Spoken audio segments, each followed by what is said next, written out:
Quick question. If you and your entire friend group had to face off against a predator, Yautja, with no backup and only what you could scavenge or improvise, how long do you honestly think you'd last? Let me know your answer in the comments below. Anyway, on to the video. Like all their predicaments in L.A.G, Jeong stepped forward to resolve it. Who else could do it if not him? Dwayne was too smooth-brained to handle such complex situations, and Kara couldn't even be trusted to keep her cheeks consistent, let alone deal with this. Thus, our boy wisely stepped up and sent out his skelly Chad to scout the way. The poor fellow was all too familiar with its expendable nature by now, so it quietly went forward. After walking for a bit, the fog completely consumed it, and it disappeared from the trio's view. Though they hadn't seen what happened, it didn't take a genius to guess the fucker was cooked, and most likely, it wouldn't be coming back. Jeong's action of recalling his shattered bones further confirmed this point. After mulling it over for a bit, Jeong decided to head inside solo. If the lightning fog was too much for the skelly Chad to endure, then it fell on him to stake it out. Obviously, the duo opposed this idea. They deemed it too dangerous, and instead suggested finding a different route to test out. But Jeong rejected their proposal. First of all, he had the lightning skill, and with its effect, he might be able to endure the lightning storm in the fog. Secondly, who's to say the door they'd been looking for wasn't in the fog? Wouldn't it be stupid if they detoured around it only to fuck themselves in the process? No matter the case, this was something he had to do. Kara understood his reasons, but she couldn't help but raise her concerns. She was truly getting a bad feeling from the fog. She confessed that her feelings had never been wrong. Ever since she was a kid, she'd always had a sixth sense about such things, and more often than not, she would be right. In fact, the tragic mystery of her disappearing cheeks had been foreseen by her, and she also knew things would change for the better soon. Jeong gently patted her head to reassure her. He told her not to worry too much. He'd be fine. He was Jeong motherfucking Hyeok. At the very least, he possessed the ability to protect himself, no matter what he faced inside. As for her prediction of her cheeks returning, he could already see them, and gyat damn. Them cheeks were really cheeking at this moment. Though he was reluctant, he forcibly peeled his eyes from the baddie and headed into the fog. As he walked, the worried voices of the duo reached him, telling him to be careful. Kara even said she'd be waiting for him, meaning it wasn't completely hopeless for our virgin Chad.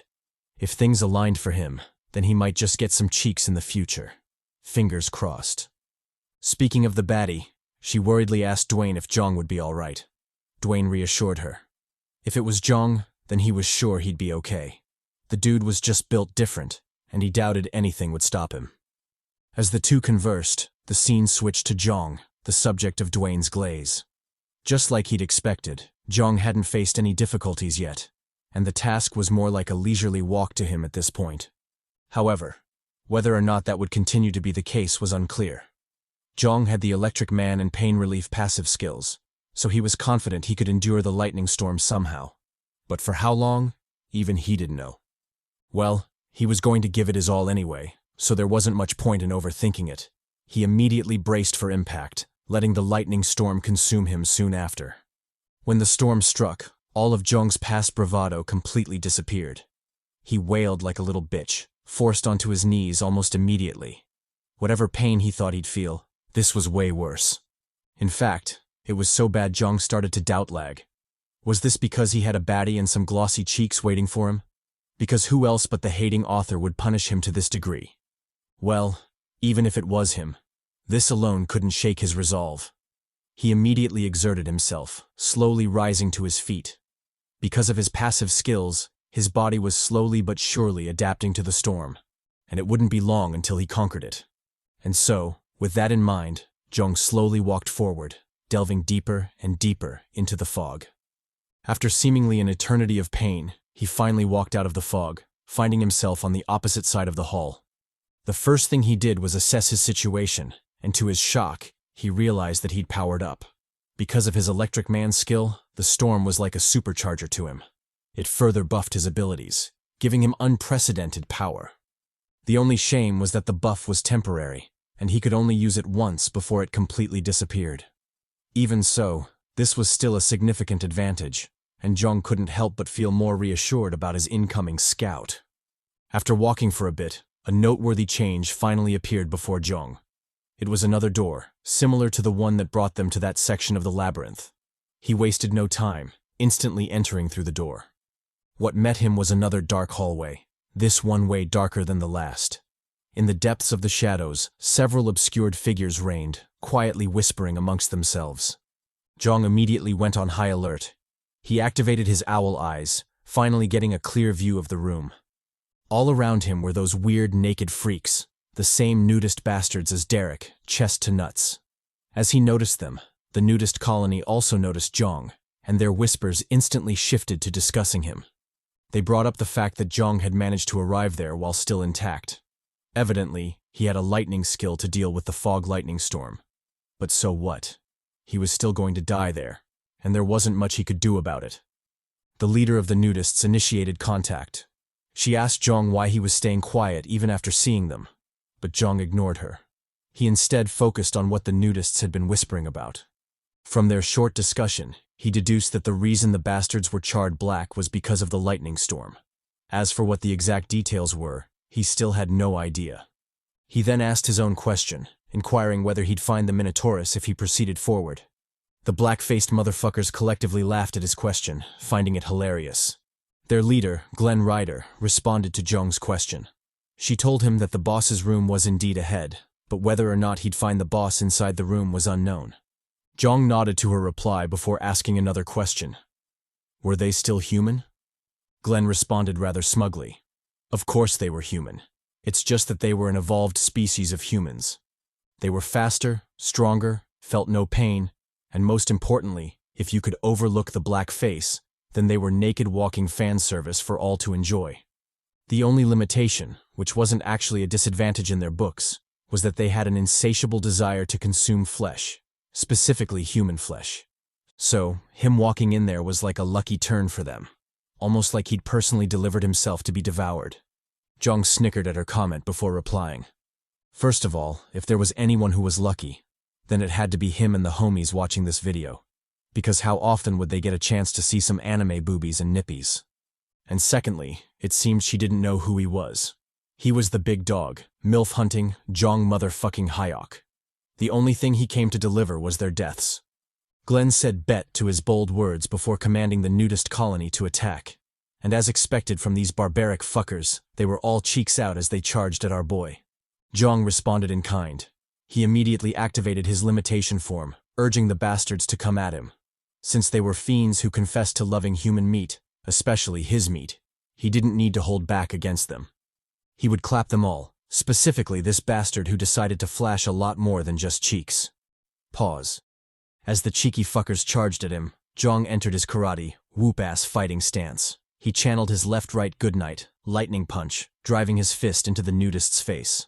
The blow was so powerful that its eye burst out before it was yeeted into the sky. Obviously, its partners didn't take this lying down. They charged at Jeong from the left, the right, and even from above, successfully completing a three-way pincer attack. But Jeong wasn't flustered. He gathered his energy before shooting it all out, sinking the entire room into his lightning domain. Wherever the bolt struck, chaos reigned, zapping the living shit out of the nudists. However, despite the CHADY display, the bastards weren't that easy to deal with. Only a single nudist suffered lethal damage, while the rest just tanked it. Even though they'd be dazed for a while, it wouldn't affect the general battle much. Jeong immediately noticed this and went on high alert. He identified the black color on the nudist's skin as the true cause of their survival. From his analysis, the color wasn't just a convenient effect for the author to hide the good stuff. It also served as an insulator, protecting the naked folk from lightning. Since things had turned out like that, Jeong instantly changed his fighting style. He switched to the in-your-face bitch slap and cheek slash, instead of ranged lightning strikes. With the choice made, Jeong immediately acted on it. He sidekicked the hell out of the first nudist, sending it flying like a broken kite. One of the nudists capitalized on this moment to launch a sneak attack, but Jeong easily dodged that sly hoe. He responded with a vertical slash, aiming straight for its skull. Though the attack landed and dealt significant damage, it was still pointless, because the bastard had purposely sacrificed its arm, saving its life and stalling Jeong in the process. If he continued to fight at this tempo, he'd soon be swarmed and jumped. His defeat wouldn't be surprising afterward. Jeong realized this and changed his fighting style again. This time, he went for the punch-a-bitch no jutsu, yeeting the crap out of a nudist. For the rest of the charging bastards, he yelled at them to come at him. There was plenty of ass where that whoop came from. And he meant it too, because he immediately dished out 2 killer crosses, clocking 2 bastards in the jaw. Unfortunately, his momentum was disrupted by a sneak attack from the back, causing him to groan in pain. In fact, if it wasn't for his absurd passive skills, he might have fractured his spine from that blow. Luckily, he was him, and he instantly recovered, countering with a forehead block. The attacking nudist was caught off guard by such an odd move, leaving it open for a counterattack. Jeong didn't waste this opportunity and directly shoved his fist into the fucker's mouth. He channeled his electricity and burst its head, sending chunks of flesh flying like a squashed tomato. Another foe closed in for a sneak attack, but Jeong instantly responded, bitch slapping the hell out of it. He then followed up with a sweep attack before finishing it off with a stomp to the head. As he was busy dealing with the first nudists, another one pulled up behind him again, going for yet another sneak attack. This time, however, things were different. Jeong's danger sense suddenly flared, warning him of an impending calamity. He didn't hesitate or question it, just dived to the side to dodge. Luckily, he did, because the attack turned out to be so powerful that literal shockwaves were heard from the force. When Jeong saw this, he immediately opened his second door of limitation. The new nudist was obviously different from the rest, and playing around wouldn't do him any good.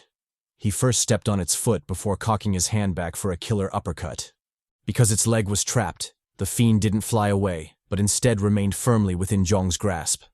Our boy didn't hesitate to give it the Wayne Brady treatment, firmly choking that hoe. And since he was him, he ruthlessly tore off its neck, taking a chunk of flesh as his battle spoils. Surprisingly, even though its neck was torn off, the bastard didn't immediately die. It first glazed our boy, telling him he was hella strong. The rest of the colony saw their leader fall and immediately went into a frenzy. They charged at Jeong with madness, disregarding their own lives. However, before they could send themselves to their doom, a loud voice called for them to retreat. And although reluctant, they all pulled back. Jeong was left alone in the middle, and honestly, he looked like shit. When Jeong saw them retreating, he flashed an evil smile.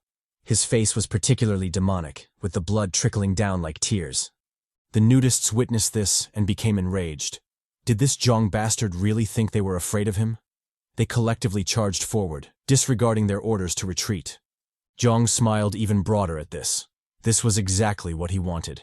He immediately summoned back his bone blade, making a wide slash around him. When the dust settled, we realized that the slash wasn't just to farm some aura. Our boy had actually extended his bone blade, cutting through the encirclement of nudists like butter. The slash was so devastating that several limbs were cut in the process, the nudists forever maimed as a consequence. Glen's heart bled at this loss.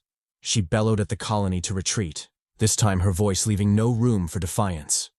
The nudists wisely listened and backpedaled, putting as much distance as they could between themselves and Jeong.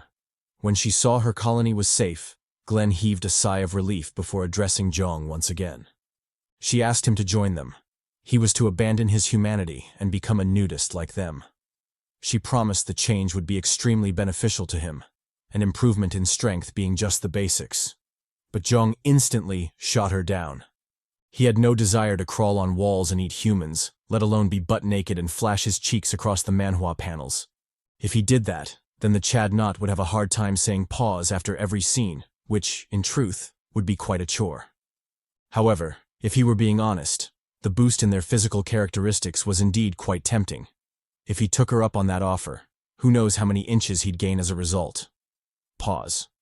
Glen sighed at his refusal before saying something about food, but honestly, I couldn't care less because my full focus was on them melons and nippies. Damn, holy melons. Luckily, Jeong wasn't as thirsty as I was. He fully focused on Glen, racking his brain to figure out an escape plan. It wasn't that he was afraid of them. On the contrary, he was quite confident he could clap any of them in a one-on-one duel. However, the current situation wouldn't allow that. The bastards would definitely swarm him, and their numbers were too many for him to launch an effective counterattack. There was always the option of opening the third limitation door, but Jeong quickly ruled out that idea. The backlash and unknown consequences were too severe for him to casually make that move. So long as he wasn't forced to, he wouldn't make that choice.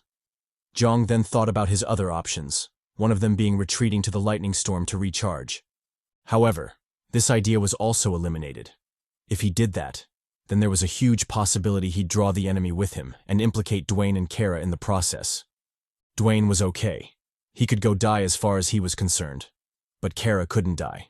She'd promised him some cheeks after all.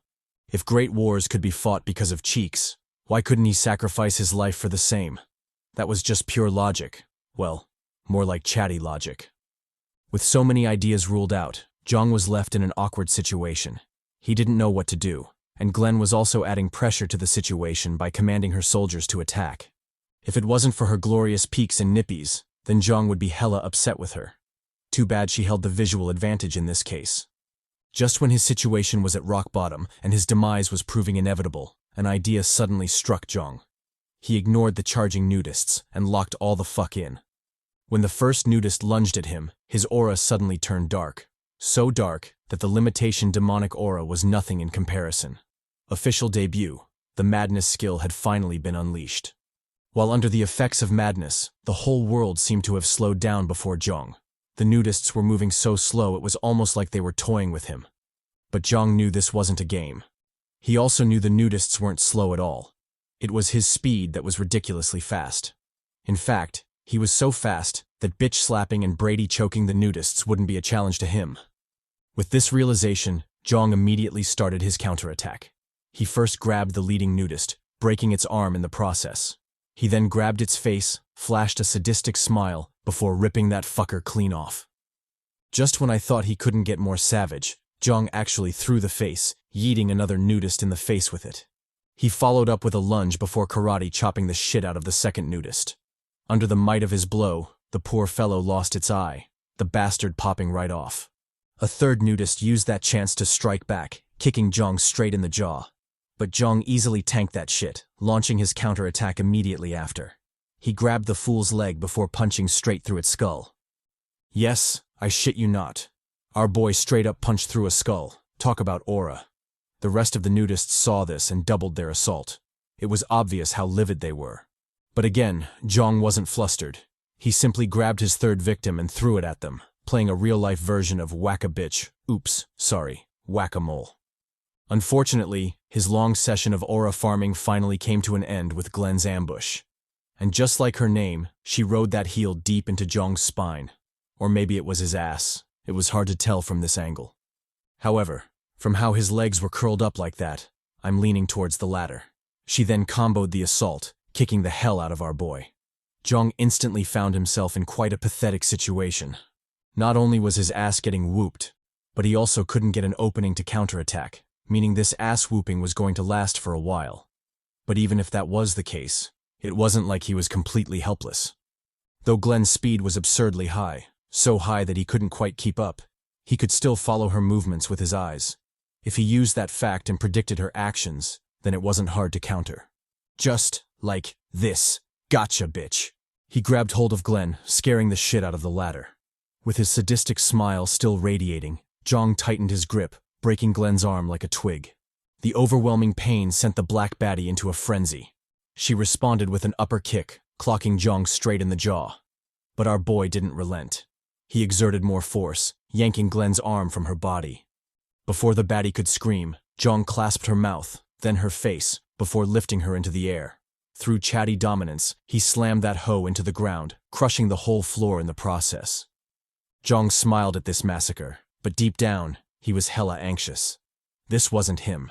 He'd completely lost himself to the skill, and currently, even his body wasn't under his control. If he couldn't snap himself back, then there was a huge possibility he might just die there. Damn it, L.A.G, just how many traps do you have? As Jeong was still cursing the hellish game, his hand instinctively pressed harder on Glenn's neck, firmly choking that hoe. And contrary to what I was expecting, the bitch actually died, leaving behind her soul and, of course, a quick peek at them cheeks. Jeong sighed regretfully at the concealing paint before shifting his focus to the rest of the nudists. If the Chads watching couldn't get a clear view of Glenn's plot, then he might as well compensate them by clapping some nudists' cheeks. Luckily, the bastards had fallen into chaos after losing their leader, so stomping on them wouldn't be much of a challenge to him. He immediately acted on this, charging forward with the momentum of a crazed beast. The first to feel his wrath was nudist number, who gives a fuck, who instantly got cleaved in half, his innards scattered across the labyrinth floor. Jeong then pounced on the second and third nudists, decapitating one and ripping the throat of the other. He then turned to the next nudist, digging his claws into its guts and pulling out its innards. When even that wasn't enough to satiate his frenzy, he lunged at the next nudist, ripping out its tongue. Just like a crazed fiend, Jeong continued his massacre, blood and flesh chunks continuously littering the ground.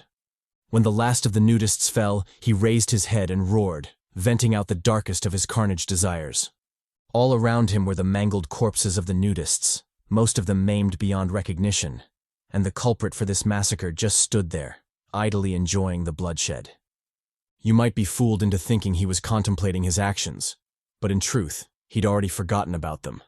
Instead, he focused on how he could effectively use the souls. Though it was sad they'd been killed and forgotten so easily, this was L.A.G. Expecting compassion from this hell was pure lunacy. And unfortunately, the lunacy extended not just to the nudists, but to Jeong as well. Since the madness skill was still in effect, Jeong found himself charging for the door, his own wishes be damned. The crazed look and bloodlust were all his consciousness needed to realize what his body was planning. The mad fool was going after Dwayne and Kara. It seemed the madness hadn't had enough carnage, and was thus targeting the squad. Jeong instantly knew this was a problem, but he was helpless to resolve it. While under the effect of madness, his body was not in his control, so he couldn't stop even if he wanted to. Although he cried bitterly inside, he already knew he would be the cause of Dwayne's and Kara's deaths, likely ripping them to pieces. But who was he? He was Jeong Hyeok. How could he give up so easily? How could he lose to a mediocre skill? He immediately locked in, wrestling for control of his legs.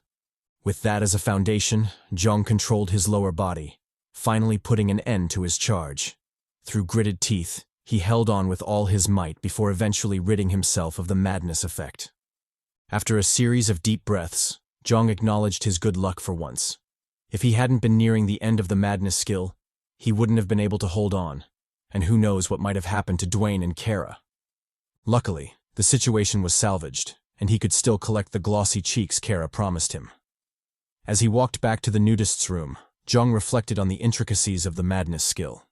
Although it was undoubtedly overpowered, he decided not to use it casually unless he was truly at death's door. Such a skill was too risky, especially since he had his squad with him. Locking back in, Jeong leisurely collected the souls from the nudists, and thanks to their generous donations, he now had a whopping 370 souls to spare. He giddily pocketed all the souls, even entertaining the thought of sharing some with Dwayne and Kara. Dwayne wasn't all that important, but how would Kara react? Would she introduce him to her brother, Hawk 2, as thanks?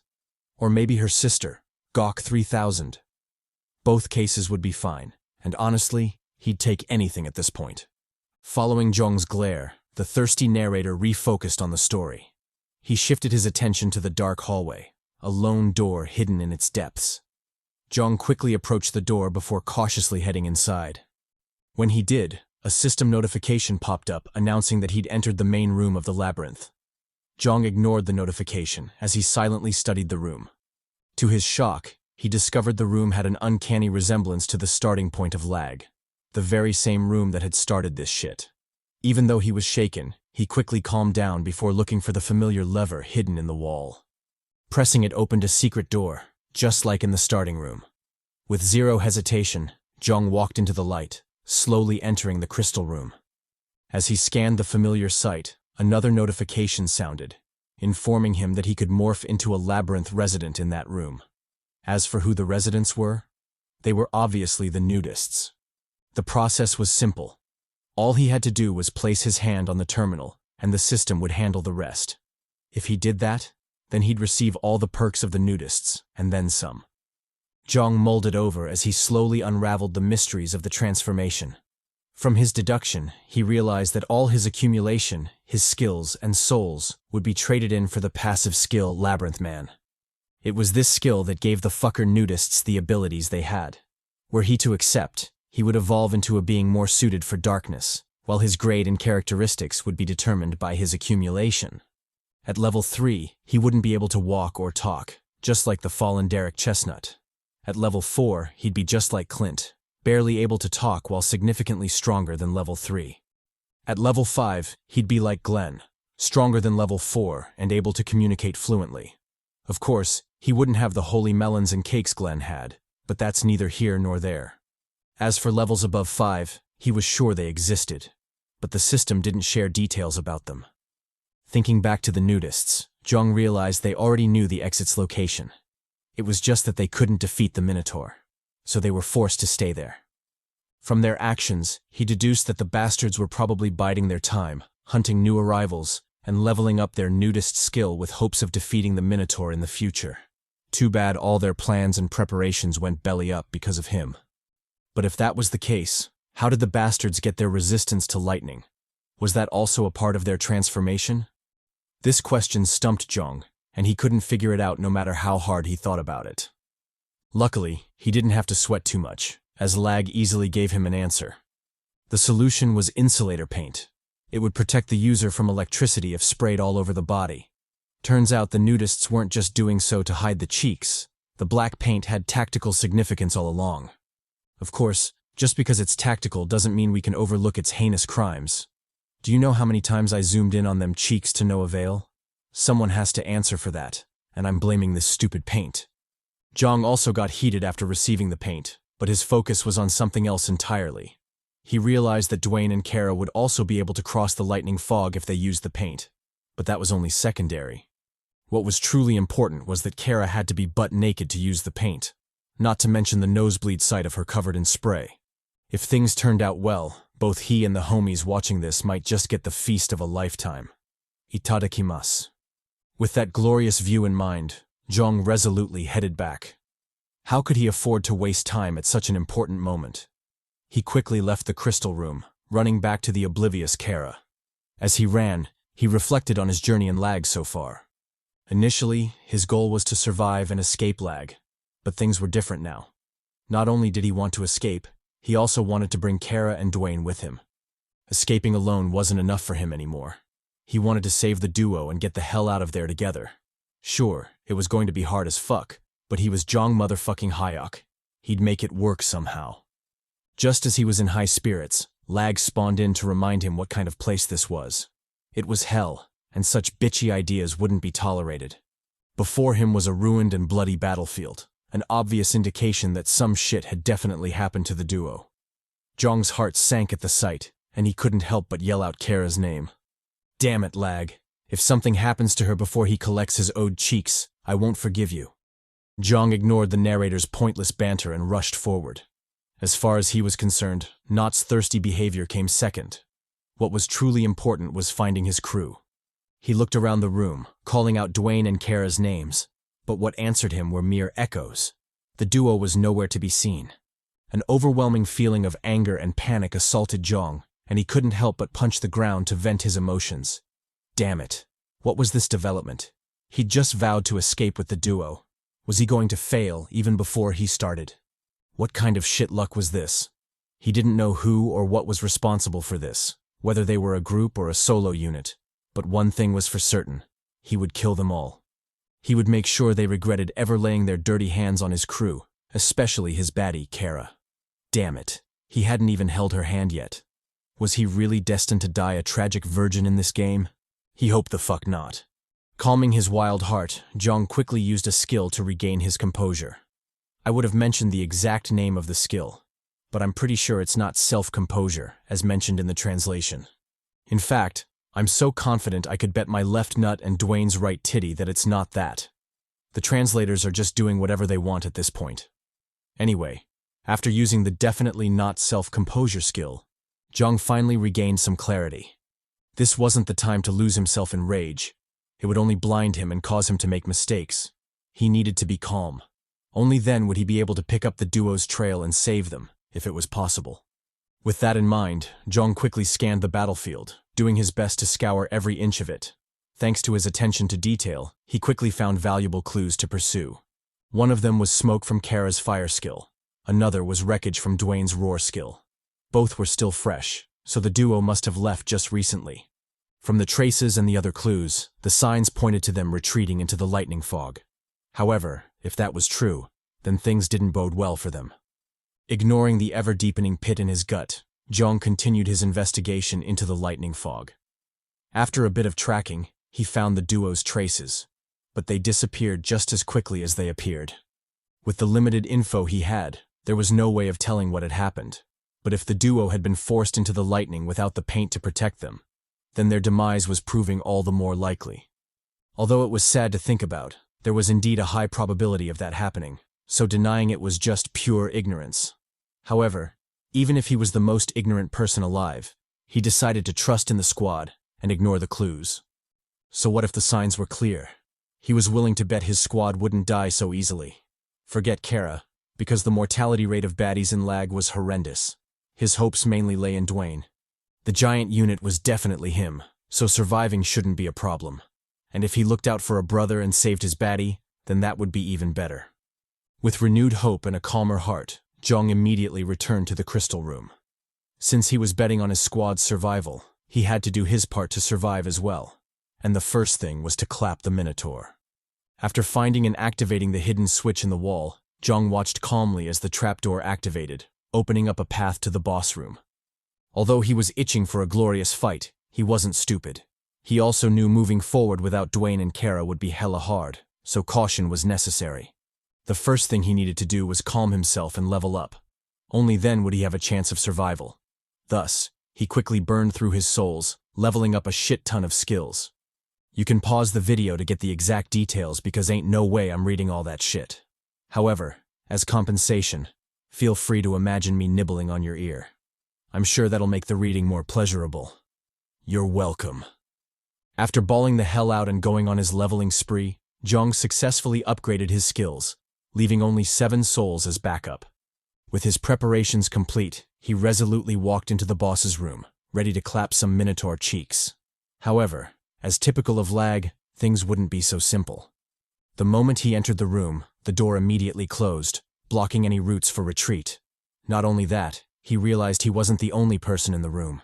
In fact, there were so many people, you'd think they were holding a party or something. Most of them were cool, with killer character designs, but some were just fucked up. Seriously, what in the Zuckerberg is this?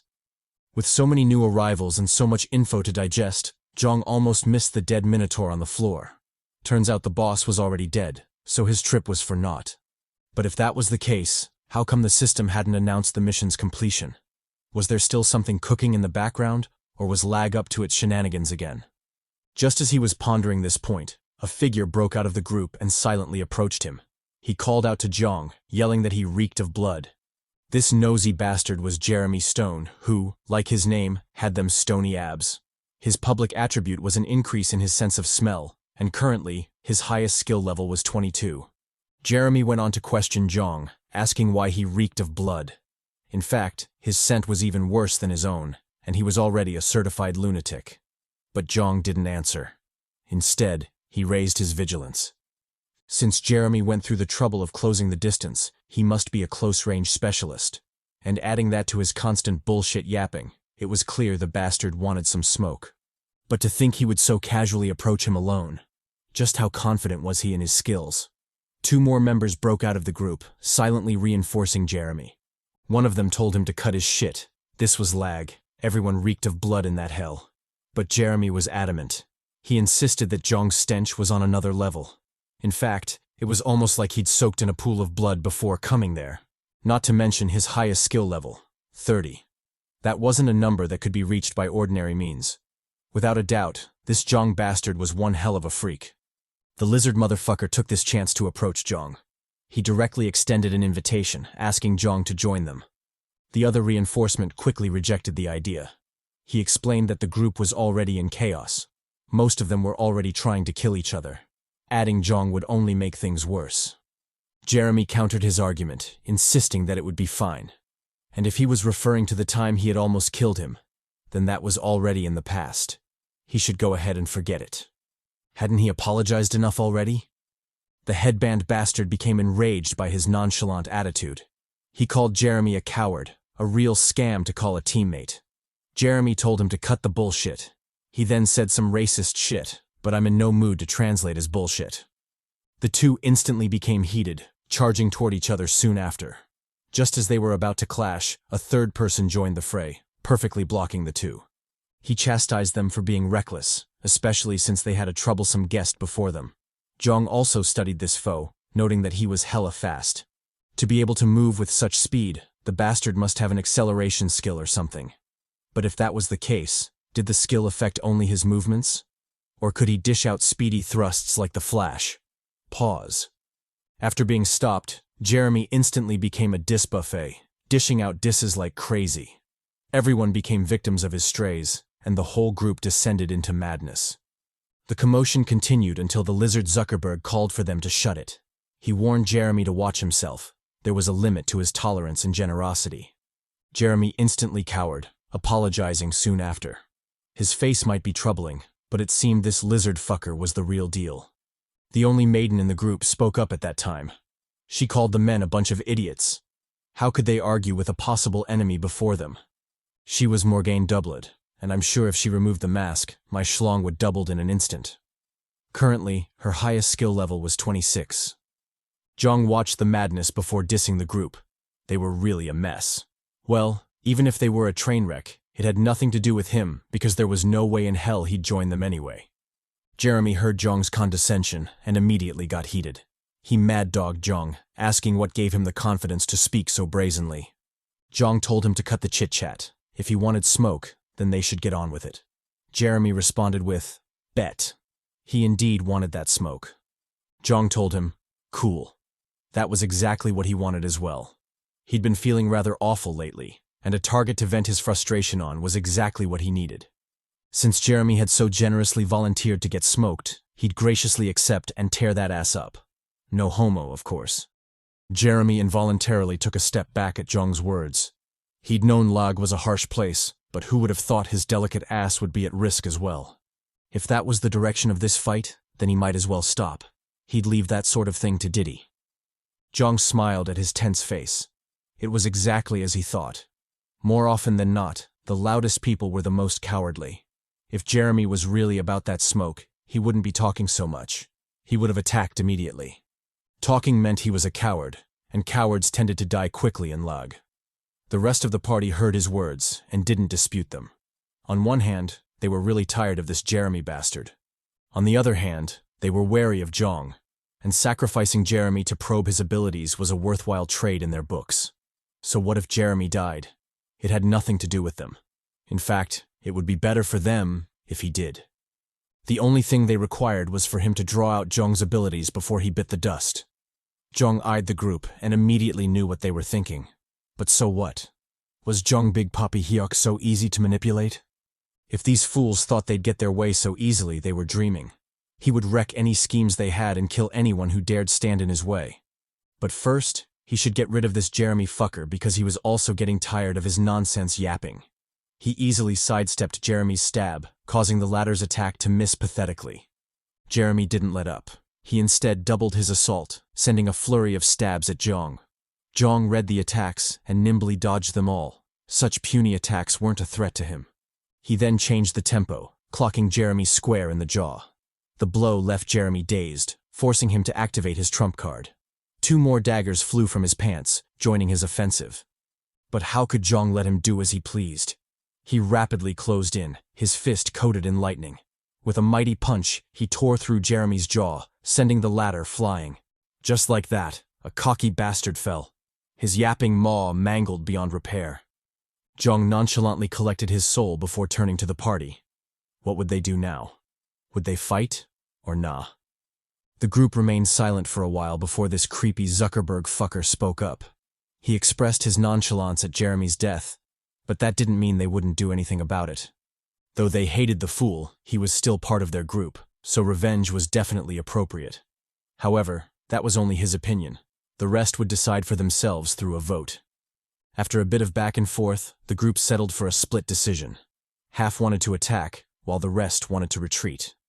Jeong told them not to think too much. They'd get clapped regardless. In fact, his hands were rated E for everyone, so they could all get it. If they were still hesitant, they should just gang up on him. He was down for whatever. Lizard Mark eyed him before frowning at his confidence. Since he was being that bold, it meant he was a monster, and such freaks weren't easy to kill. Even if it was possible, he didn't see the need to risk it for just Jeremy, so he wisely stepped back, dispelling any ideas of retaliation. As the two sides settled their dispute, the panel switched to the Minotaur. And just as we've grown to expect from L.A.G, some shit was brewing in the background. The corpse started to squirm before a bloody silhouette burst out from within. This sudden change caught everyone off guard, and they all collectively turned to face the new foe. Jeong, in particular, was getting a really bad feeling from the freak, a feeling that only amplified when he heard the bastard scream. No matter what it was, he knew shit was cooked, and it was about time he got his ass out of there. The new foe, the Burning Man, as the system called it, also studied the group, its eyes shining in amusement. It then locked in, its head setting ablaze. Before the group could react, the fiend lunged forward, grabbing Rushing Man by the face. The group gasped at the absurd speed before quickly backpedaling to save themselves. As for Rushing Man, he was left in the foe's hands, his head slowly setting ablaze. One team member rushed in to save him, stabbing Burning Man in the flank. Unfortunately, he was useless and got caught as well. Under the group's horrified gazes, the duo were killed, their heads reduced to cinders. And the worst part? They were completely helpless. They couldn't do shit to the fiend. Another team member charged forward, striking B-Man in the arm. Because of his bombing skill, the strike was actually effective, managing to sever its arm. But just like the last one, the fool was quickly yeeted, dying pathetically soon after. With 3 bodies to its name, Burning Man slowly walked forward, its domineering aura pressing down on the group. Jeong watched this, and the sickening feeling in his gut got more intense. He instinctively realized, fucking around at this point would instantly get him killed, especially since B-Man seemed to have absurd regeneration as well. No matter the case, now was the time to lock in. He couldn't afford to be careless. With that in mind, he called out to Lizard Mark, inquiring if he had some healing potions. The weird fool replied that he had some. But why was he asking? Jeong replied that it was obvious. He was going to clap some Burning Man cheeks. If the lizard could give him the potions, then he would help them kill the boss. If not, then they would all die there. The choice was up to him. Oh, and before he decided, he should know. He had some glossy cheeks waiting for him, so he better not fuck around. Pause. Jeong continued to urge, or rather, extort, the group. He told them to hand over their health potions, otherwise, he wouldn't move an inch even if the B-Man clapped them all. They might not have realized this, but the Burning Man hadn't looked at him since it appeared. His guess was that it was focused on the group that killed the Minotaur, so he should be safe until it killed them all. Lizard heard his analysis and frowned slightly. Now that he thought about it, there was indeed some truth to Jeong Bastard's words. But did they really have to give up their potions? Just as he was struggling with the choice, another member of the group stepped up. He cockily told Jeong to step back. He didn't need help from a petty bastard like him. Jeong told him to do as he pleased. He wouldn't care either way, even if the Burning Man tenderized his black ass. The black pirate told him, bet, he didn't need his help or concern anyway. He would solo the B-Man, so Jeong better stand back and watch. Saying so, he decisively dashed forward, activating a skill in the process. The skill was the fire resistance skill, so the fool had great confidence against the boss. He connected a right jab, sending the foe reeling. Just as he was about to celebrate his victory, the tables suddenly turned, catching him completely off guard. The Burning Man abruptly counterattacked, setting his arm ablaze. The cocky fool cried out in pain, horrified by the sudden change. But before he could piece together what the hell was going on, the B-Man pressed the attack, grabbing him by the head. Under the group's stunned gazes, the Burning Man tore off his head, incinerating it soon after. Jeong watched this passively before directing his focus to the surviving duo. He told them to make up their minds, lest they end up like Black Pirate.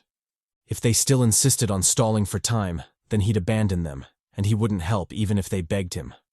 Lizard considered his request before calling out to Morgane. He instructed her to hand over her potion, and although she was unwilling, she had no choice but to comply. Following her action, he also handed over his health potion, completing their side of the deal. Jeong received the items and couldn't help but smile. With the two serving as reassurance, he was free to crush out. Although he had no idea how bad things would get after he used madness and limitation, at the very least his life wouldn't be in danger. Thus, his frown gradually eased. Lizard saw his relaxed demeanor and threatened immediately. If he couldn't kill the boss, even after extorting them, then he'd forget everything and kill him instead. Jeong told him not to get ahead of himself. He couldn't kill him even if he tried, and besides, if he failed to kill the boss, then both of them would definitely die. So what's the point of threatening him? He encouraged them to stay still and watch as he saved their pitiful asses. With those words, Jeong immediately locked in. He traced the boss's gaze, realizing that it was still focused on the duo. Since that was the case, he'd be a fool if he didn't exploit it. He resolved to finish it in one move, lest Lag did the Lag thing and curveballed his ass. As for the exact strategy, he had a bunch to pick from, with the fourth door being one of them. However, that was just an idea. He wouldn't be stupid enough to actually try it. He hadn't even opened the third door, so opening the fourth door was pure lunacy, even if he had the medicine as backup. Speaking of the third door, he decided to give it a spin, and boy, was it OP. His aura suddenly radiated, suppressing the entire room. Jeong felt the power and couldn't help but gasp in surprise. If the third door was already this intense, then the fourth door would definitely tear him apart. Good thing he hadn't been greedy enough to directly open the fourth door. The duo saw his new form and asked if he was okay. He'd talked big game earlier, so how come he looked so terrible even before the fight began? If he ended up dying before actually fighting the boss, then that would truly be a joke. Jeong told them not to worry. Despite how he looked, he was golden. He warned them to stand back since the boss was attacking. He also cautioned them against moving even if the boss targeted them. Lizard heard his last words and immediately shouted for an explanation. Who would be stupid enough to stand still when their lives were on the line? Jeong told him to trust him. He had his reasons. Lizard said, "Bullshit," to that. If he couldn't properly explain himself, then he wasn't doing shit. Jeong replied that he had no time to explain it to him. If he wanted to survive, then he'd better trust him and stay still. Lizard shouted for an answer, but Jeong swiftly disappeared, leaving him to face the charging boss. An overwhelming fear and panic assaulted his weird ass, but he desperately held on, doing his best to stay still. Just as the boss's fist was about to crush his skull, Lizard couldn't take it anymore and shouted at Jeong to save him. Our boy spawned above the fiend, his bone blade ready. He yelled for Lizard to stay still, since everything was still in his control. Saying so, he activated his lightning skill, slashing the burning man cleanly in half. The force from the blow kicked up a lightning storm, creating a huge crater on the ground. Jeong gasped for breath, clearly strained by the power. He wisely deactivated the skill, choosing to minimize the backlash as much as possible. In addition, he also used the health potion, hoping it would speed up his recovery. With that done, he shifted his focus to the dying boss. However, even after a while, the system still hadn't sounded, meaning shit wasn't over just yet. Jeong frowned at this sight, wondering what was going on. Had his prediction been wrong and the Burning Man wasn't the true owner of the labyrinth? Or was there another owner lurking in the shadows somewhere? No matter the case, things weren't looking good, and it seemed Lag was about to start some bullshit again. Lizard also caught on to the problem and asked Jeong what was up. Was he sure the boss was dead? Or was it just pretending? Morgaine replied that it was definitely dead, especially since its body was all burnt up. However, before she could expound some more, a sudden stabbing sound sounded, drawing everyone's attention. When the duo turned to check, they were shocked to see a shadowy blade stabbed through the baddie. The culprit for his backstab was the Burnt Man, the second form of the Burning Man. The system described it as a being made of smoke, capable of growing and shrinking as it wished. Currently, its highest skill level was 1. The room instantly turned chaotic with Morgaine's ambush. The duo hadn't expected it to happen, so they were caught completely off guard. Unfortunately for them, the boss wasn't going to give them the time to adjust. It immediately shot out an attack aimed at Jeong. Jeong barely dodged the blow, narrowly saving his life. If he'd been late to open the second door, then he would have died for sure. His heart raced at the boss's absurd speed. How could it be that fast? Moreover, how was the attack still so powerful despite its crazy speed? It made no fucking sense. With how things were, Jeong suddenly smelled an intense stench of death. If he couldn't find an effective way to kill the boss bastard, then he would for sure die there. Worst part?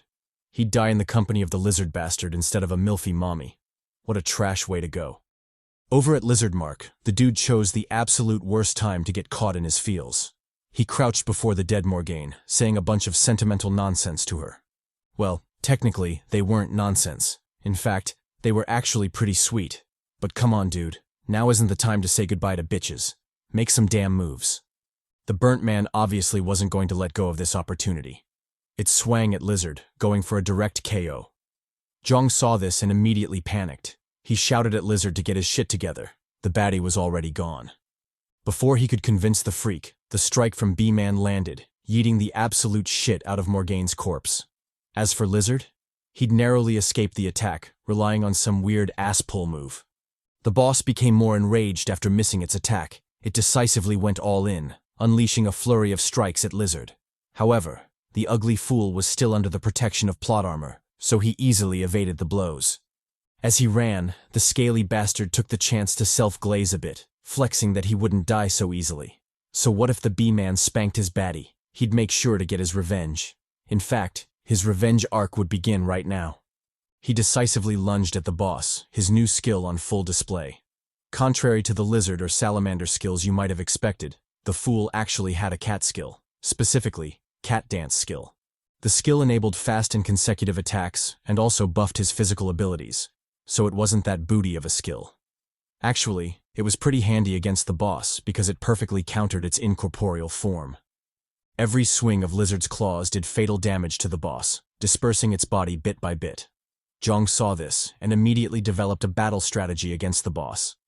If they could bombard it with quick, conservative attacks, then there was a chance they could win this fight easily. However, as expected of L.A.G, shit wouldn't go so easily. The boss suddenly switched up its fighting style, catching the duo off guard. Lizard was the first to feel this change, with a stab aimed at his head. Luckily, the weird fool was as nimble as a cat, allowing him to narrowly dodge the assault. Following his backflip, Lizard landed on the labyrinth wall before shooting back at the boss. The two continued their intense tango as the homie Jeong watched on from the sidelines. After observing for a while, Jeong gathered enough information to confidently join the fight. He first activated a movement technique, allowing him to glide seamlessly across the battlefield. He then summoned his bone blade before morphing it into a glaive. With the new weapon in tow, Jeong unleashed a flurry of stabs on the boss, slowly dispersing its body. On the other side, Lizard also joined the offensive, trapping the fiend in a pincer attack. Under the duo's relentless barrage, the boss finally scattered, leaving behind a faint shadow of itself. Jeong eyed the thin shadow and immediately frowned. Under normal circumstances, this would have been the time to receive the mission clear notification. But since nothing happened, it was safe to assume L.A.G was back at it again. He immediately locked in, ready for whatever shit would pop off. And as expected, the boss suddenly underwent a bizarre transformation, scaring the shit out of the duo. They rapidly backpedaled, moving away from the cluster of darkness that was the boss. However, halfway through the retreat, Lizard suddenly lost his damn mind and instead charged at the boss. He shouted a bunch of war cry bullshit, but honestly, I stopped listening because I knew this motherfucker was cooked. Jeong also felt the same way, so he silently watched on from the sidelines. And true to our prediction, just as Lizard was about to strike the boss, a new change occurred, leaving the fool in a perilous situation. Jeong picked up on this and shouted a warning to Lizard. Unfortunately, it was too late, and the die was already cast. When Lizard's attack landed, his eyes involuntarily widened, and an overwhelming feeling of dread assaulted him. He hadn't felt any feedback from his strike, meaning he hadn't hit the boss, but opened himself up for a brutal counterattack instead. Obviously, the boss wouldn't let go of such a prime opportunity. It instantly extended its shadowy tentacles, wrapping Lizard up in a cocoon of darkness. The cocoon then constricted before it slowly and painfully squeezed Lizard to death. With one final ghastly cry, the weird fool burst open like a ripe tomato, sputtering his blood across the labyrinth floor. Following his death, the dark cocoon settled into an unnerving silence as Jeong continued to watch from the sidelines. However, different from before, his face was now tensed, showing just how troubled he felt. He cursed Lizard for his rashness, openly blaming him for his current predicament. Didn't he know anything about L.A.G? How could he make such an amateur move this late into the game? Truly pathetic. Just as he was cursing Lizard to high hell, a new change occurred, drawing his attention. The darkness from the burnt man was slowly entering Lizard's corpse, promising one hell of a shit day. After a bit of time and under Jeong's tensed gaze, the possessed lizard slowly rose up, standing grandly before Jeong. Jeong gazed somberly at Lizard's abyss-like eyes before silently cursing to himself. He'd known this shit would happen, because when has L.A.G ever liked him? But even still, this wasn't enough to douse his spirit. He instantly locked in, opening the third door from the get-go. The possessed lizard also responded in kind, roaring out a sonic attack. The might of the blast caught Jeong slightly off guard, forcing him to backpedal. He held on with all his might before finally regaining his ground. When the roar faded, Jeong couldn't help but reassess the fiend. The casual attack was so powerful, it made Dwayne's beast roar seem like kids' play. However, if this attack was already so strong, just how broken was the boss? Not to mention its near indestructibility. How was he supposed to kill this thing? He had absolutely no idea. But still, that didn't stop him from trying. If he couldn't figure it out, then he'd just have to beat its ass until a solution appeared. Sometimes the simplest solution is the best solution. Thinking so, he decisively raised his glaive, ready to clap some possessed cheeks. With zero hesitation, he let that thing fly, unleashing the might of Asgard on its smoky ass. Unfortunately, even this wasn't enough, as not even Poppy Odin could exorcise this stubborn bastard. He easily tanked that shit, smirking at Jeong soon after. Jeong saw the smirk and cursed L.A.G. If even that attack didn't work, then what did the game want him to do? Did he have to get up close and personal? Fine. If that's what it took, then he'd personally deliver a can of whoop-ass on the fool. He charged forward, swinging his sword for a decapitating slash. But just like all his previous attempts, the slash amounted to booty, as Lizard easily blocked it. Jeong's eyes widened at the feat. Just how strong was this bastard to be able to block a sword with his bare hands? What kind of cheat-like skill was this? Obviously, his doubts went unanswered, and all he got was a killer punch to the gut. The blow was so severe that Jeong coughed up a mouthful of blood before being sent flying like a broken kite. As he closed in on the labyrinth wall, Jeong finally regained his senses and realized the immense danger he was in. If he clashed head-on at his current speed, then the impact would do even more damage than Lizard's punch. Such a thing couldn't be allowed to happen, thus he wisely channeled his acrobat-type shit, pulling off a mid-flight somersault. Thanks to his quick thinking, Jeong safely landed on the labyrinth wall, dispersing most of the momentum. With the quick second of respite, he quickly assessed the situation before realizing the boss wasn't all that strong. Sure, its physical abilities were absurd, but it wasn't to the point he couldn't endure it. And since that was the case, he quickly developed immense confidence in facing it in direct combat. He immediately lunged forward, clocking the boss in the jaw. Lizard responded with a nasty cross before eating Jeong's uppercut soon after. He instantly counterattacked with an uppercut of his own before winding back for a strong punch. Jeong did the same as the two titans clashed fists. The force from the blow kicked both of them back, forcing both parties to backtrack. Jeong quickly stabilized his body before shooting a glance at Lizard. What he saw made his scalp itch, as the bastard wasn't injured at all. Even after all that shit, the fool was still smirking, clearly enjoying the brawl. In fact, if he had to compare, he'd probably say he'd lost out on that exchange, with the only consolation being he'd managed to snatch Lizard's soul during the chaos. However, other than that, the situation wasn't looking too good, and if he couldn't turn things around, then he'd definitely die there. But even if he knew that, what could he possibly do? His stamina was already dangerously low, and the toll for using the third limitation door was already creeping in. If he wasn't careful, he might just die from the backlash before falling prey to the boss. With so many unfavorable factors, Jeong contemplated betting it all on madness. Since things had developed to that point, he might as well go mad and bring the bastard down with him. Unfortunately, even if he was suicidal, the madness skill was still on cooldown until his stamina recovered. If he wanted to use it, then he'd have to stall for 20 minutes at least. Jeong cursed at his dire circumstances but was helpless all the same. No matter how he thought about it, his only option was to fight, and fight some more. If he was lucky, then he might just fight his way to victory, or maybe a glorious death. In any case, his best move was to lock in and let them hooks fly. As he thought to this point, Jeong couldn't help but miss his crew. If they had been there, he wouldn't be going through this shit. At the very least, he might have used Dwayne as a meat shield as he escaped with his baddie Kara. What a fairy tale that would have been. Unfortunately, L.A.G wasn't a fairy tale, and Lizard wouldn't stay still and let him dream. He immediately lunged at him, forcing our boy to lock in. Jeong pushed the chaotic thoughts from his mind as he summoned his bone blade. Since things had gotten to this point, he might as well stab a bitch, and if even that isn't enough, he'd double down with a storm of lightning. He was really curious to see if the bastard was as indestructible as it seemed. Thus, Lizard was sent flying from the blow as Jeong watched on expectantly. However, after a quick glance, his face couldn't help but darken. The fool still had no injuries, and Jeong's attack seemed to be futile. He'd purposely aimed for the heart, but to think even that didn't work. Well, no shit. Did he forget the fool was already dead? Jeong watched on gravely before his expression suddenly changed. After careful observation, he realized that there was indeed a noteworthy change in Lizard's body. The black, smoky substance was slowly seeping from the stab wound. Not only that, the cocky fucker who'd been smirking the entire time was now showing a solemn and wary face. Jeong thought about it before coming to a realization.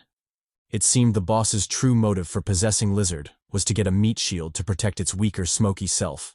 If that was true, then destroying the meat shield would enable him to kill the smoky bastard as well. After arriving at this conclusion, Jeong immediately set off to test it out. He first summoned his bone blade before morphing it into a serrated sword. If his guess was correct, then this would be the most efficient weapon to handle that possessed fool, since the edges would deal the most damage to the flesh. And to add a bit of spice to the mix, he summoned another serrated sword, dual-wielding them things. With that out of the way, Jeong immediately charged at the boss, ready to end this shit. He first opened with a right swing, aiming for a decapitating slash. However, Lizard easily dodged that shit, bending his back in unnatural arches. This move surprised Jeong, who hadn't expected the fiend to be that nimble. For a split second, he wondered if Lizard could teach that move to Kara, because who wouldn't want a baddie with a killer arch? However, he was soon pulled back to reality as a nasty punch aimed for his jaw. Jeong saw this and grit his teeth. Damn it, just how many L's was he going to take? Even if he was a patient Chad, this was still some bullshit. Jeong read the attack and narrowly dodged to the side. However, from that close shave with death, he knew this ugly, lizard-arched-back motherfucker couldn't be underestimated. If he wanted to actually survive this battle, then he had to throw all caution to the wind. Fuck defense. He was going all in with offense. He slashed at the fiend, sawing through its flesh with his serrated blade. When that wasn't enough, he headbutted the fool, forcing Lizard to stumble back. Lizard was taken aback by the sudden barrage. For a split second, he failed to react, causing him to take severe damage. Unfortunately for it, that split second was all Jeong needed to press the attack. He charged at the fiend, unleashing a flurry of slashes on it. Although each slash didn't do much damage, they quickly added up, forcing Lizard into a passive state. Jeong capitalized on this and doubled the assault, hoping to chip away at its life. But Lizard read through his intentions and counterattacked, grabbing and breaking Jeong's sword. Without the sword, Jeong immediately backpedaled. He'd be a fool if he insisted on attacking. Attacking such a foe without a weapon was pure lunacy. It'd be a miracle if he didn't get his ass clapped. Pause. Jeong ignored the narrator's sussy comment as he focused on the fiend. Although the ass clap made him think of Tai Min, he knew now wasn't the time for that shit. Ever since he dealt that sweet combo damage to the B-man, its aura had suddenly changed, almost as if it was cornered and desperate. Well, whatever the bastard had in store, Jeong was confident he could handle it somehow, so he dared the boss to come at him. Lizard said cool and spawned in front of Jeong, his fist already on his face. It moved with such speed that Jeong couldn't react, only letting out a soft bitchy whimper to express his shock. However, despite all that, he was still him, so he instinctively leaned forward, hoping to block with the toughest bone in the body. Obviously that didn't work out, and Jeong was yeeted to high heaven.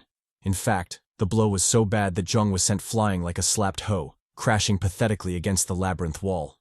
When he finally hit the ground, he couldn't help but look at the boss in shock. Where the fuck had all that strength come from? Had it been holding back this entire time?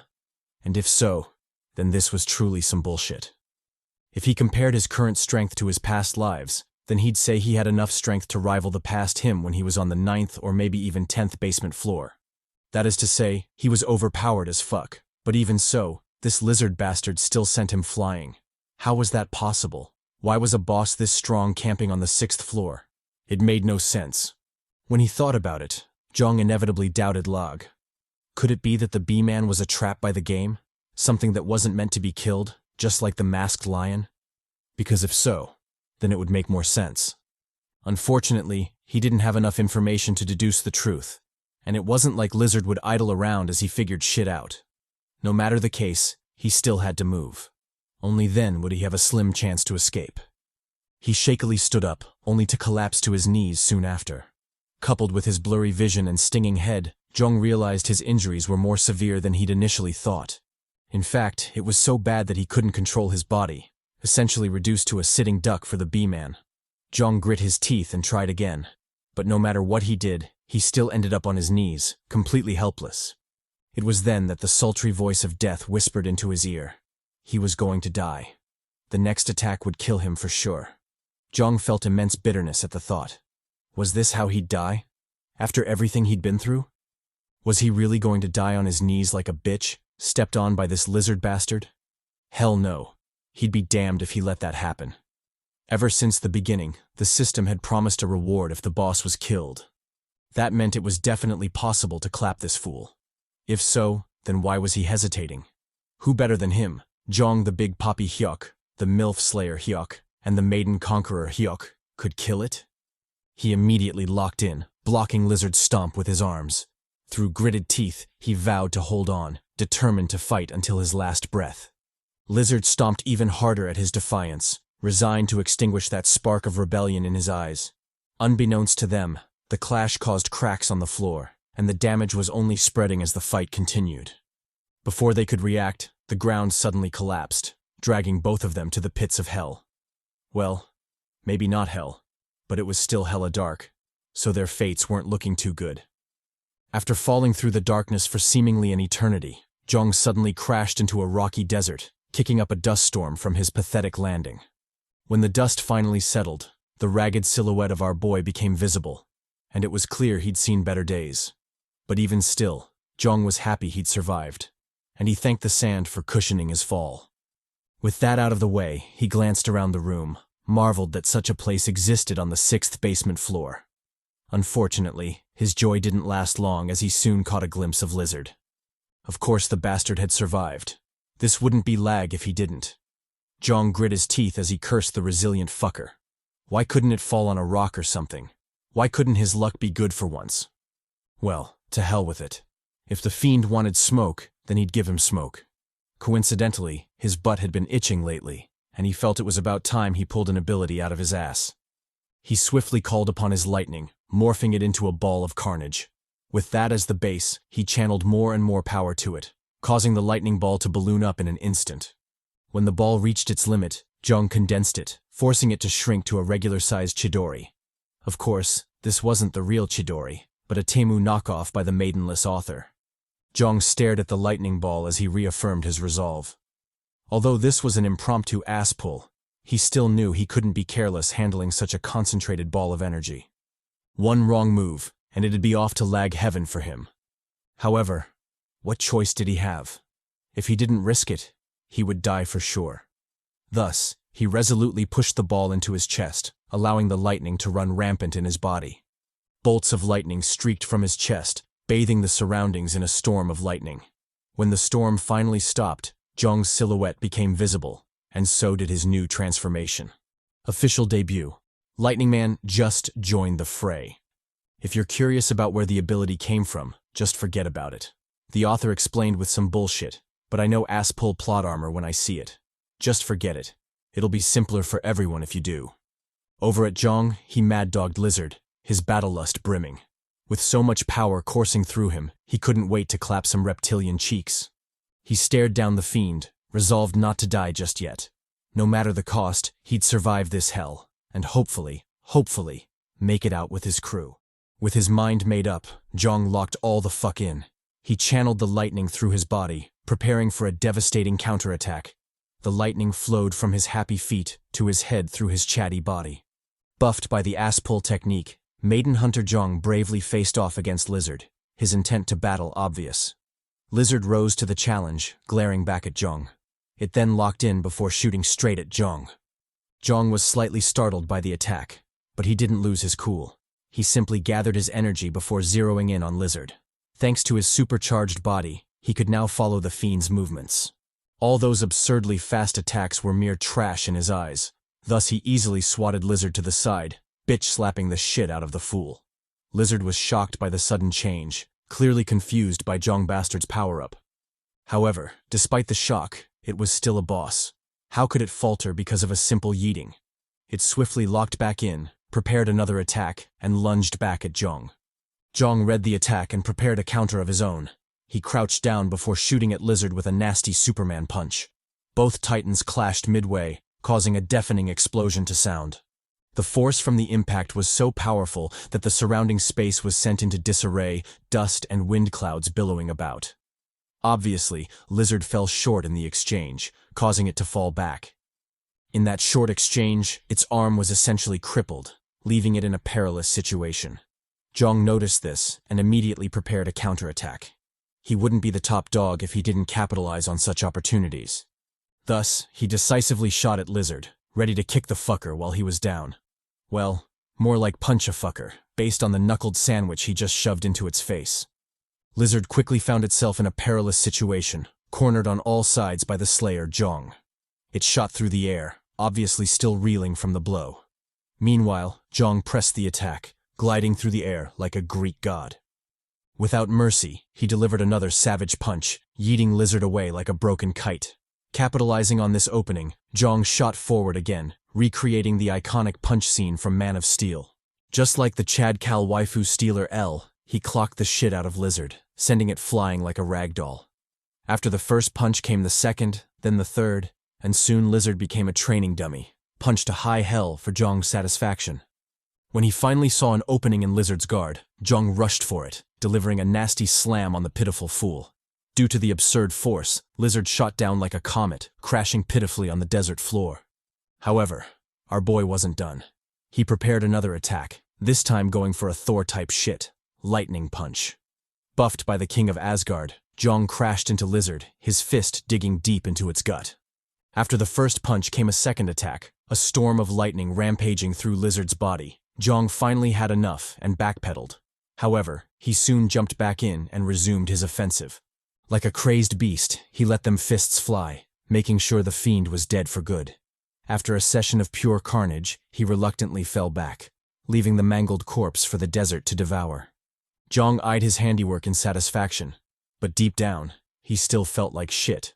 He already knew the backlash would be strong, but he'd never imagined it would be this severe. In fact, it was so bad that his body was useless, drained of energy to even lift a finger. Well, even if that was the case, he was still glad he went through with it. Because of the OP move, he'd managed to get rid of the boss, and that was a worthwhile trade in his books. Just as he was glazing himself, a sudden change occurred before him, catching him completely off guard. Lizard, the same fool that had its body torn to bits, was slowly rising, an action that greatly shocked Jeong. He wondered how the fool was still alive, especially since he'd personally torn it to shreds. Unfortunately, the boss wouldn't answer, and it wasn't like his denial would change anything. Thus, he swiftly locked in, glaring daggers at the approaching Lizard. Lizard calmly walked toward Jeong, causing the latter to frown intensely. Because of the backlash, his body was still immobilized, so he couldn't muster a resistance even if he wanted to. He stared gravely at Lizard, powerless to stop his demise. Lizard inched closer to Jeong, its arm raised to attack. Because of Jeong's condition, the bastard was essentially powerless, a fat fish on the chopping board. Without giving the fish any chance to counterattack, Lizard punched forward, aiming for Jeong's heart. Jeong's face instantly paled, dreading that his end had finally come. But contrary to his expectations, Lizard suddenly stopped, its fist passing harmlessly through Jeong's body. Jeong stared in surprise at the slowly dissipating bee-man, puzzled as to what was going on. Even if it was plot armor, wasn't this a bit too much? He shot a questioning glance at Not, but the chatty narrator told him to just go with it. Why was he questioning blessings? Who knows? Maybe his next armor would be some bitches, and he'd finally get himself some waifus. Until then, he should pay attention to the system notification, as it had some news to deliver. It stated that the additional mission for room B64 had been completed, and the owner of the labyrinth had been killed. As things stood, only one mission was left, and that was to escape that hell. Jeong locked all the fuck in, knowing the true challenge had just begun. Escape aside, his main priority was to find his crew and, more importantly, reunite with his baddie. Hopefully this time, the author would have some mercy and his baddie would still be alive, because otherwise, fuck that dude. As he was thinking of his future moves, the mist that was formerly the B-Man fully dissipated, leaving behind a brand new shade of souls.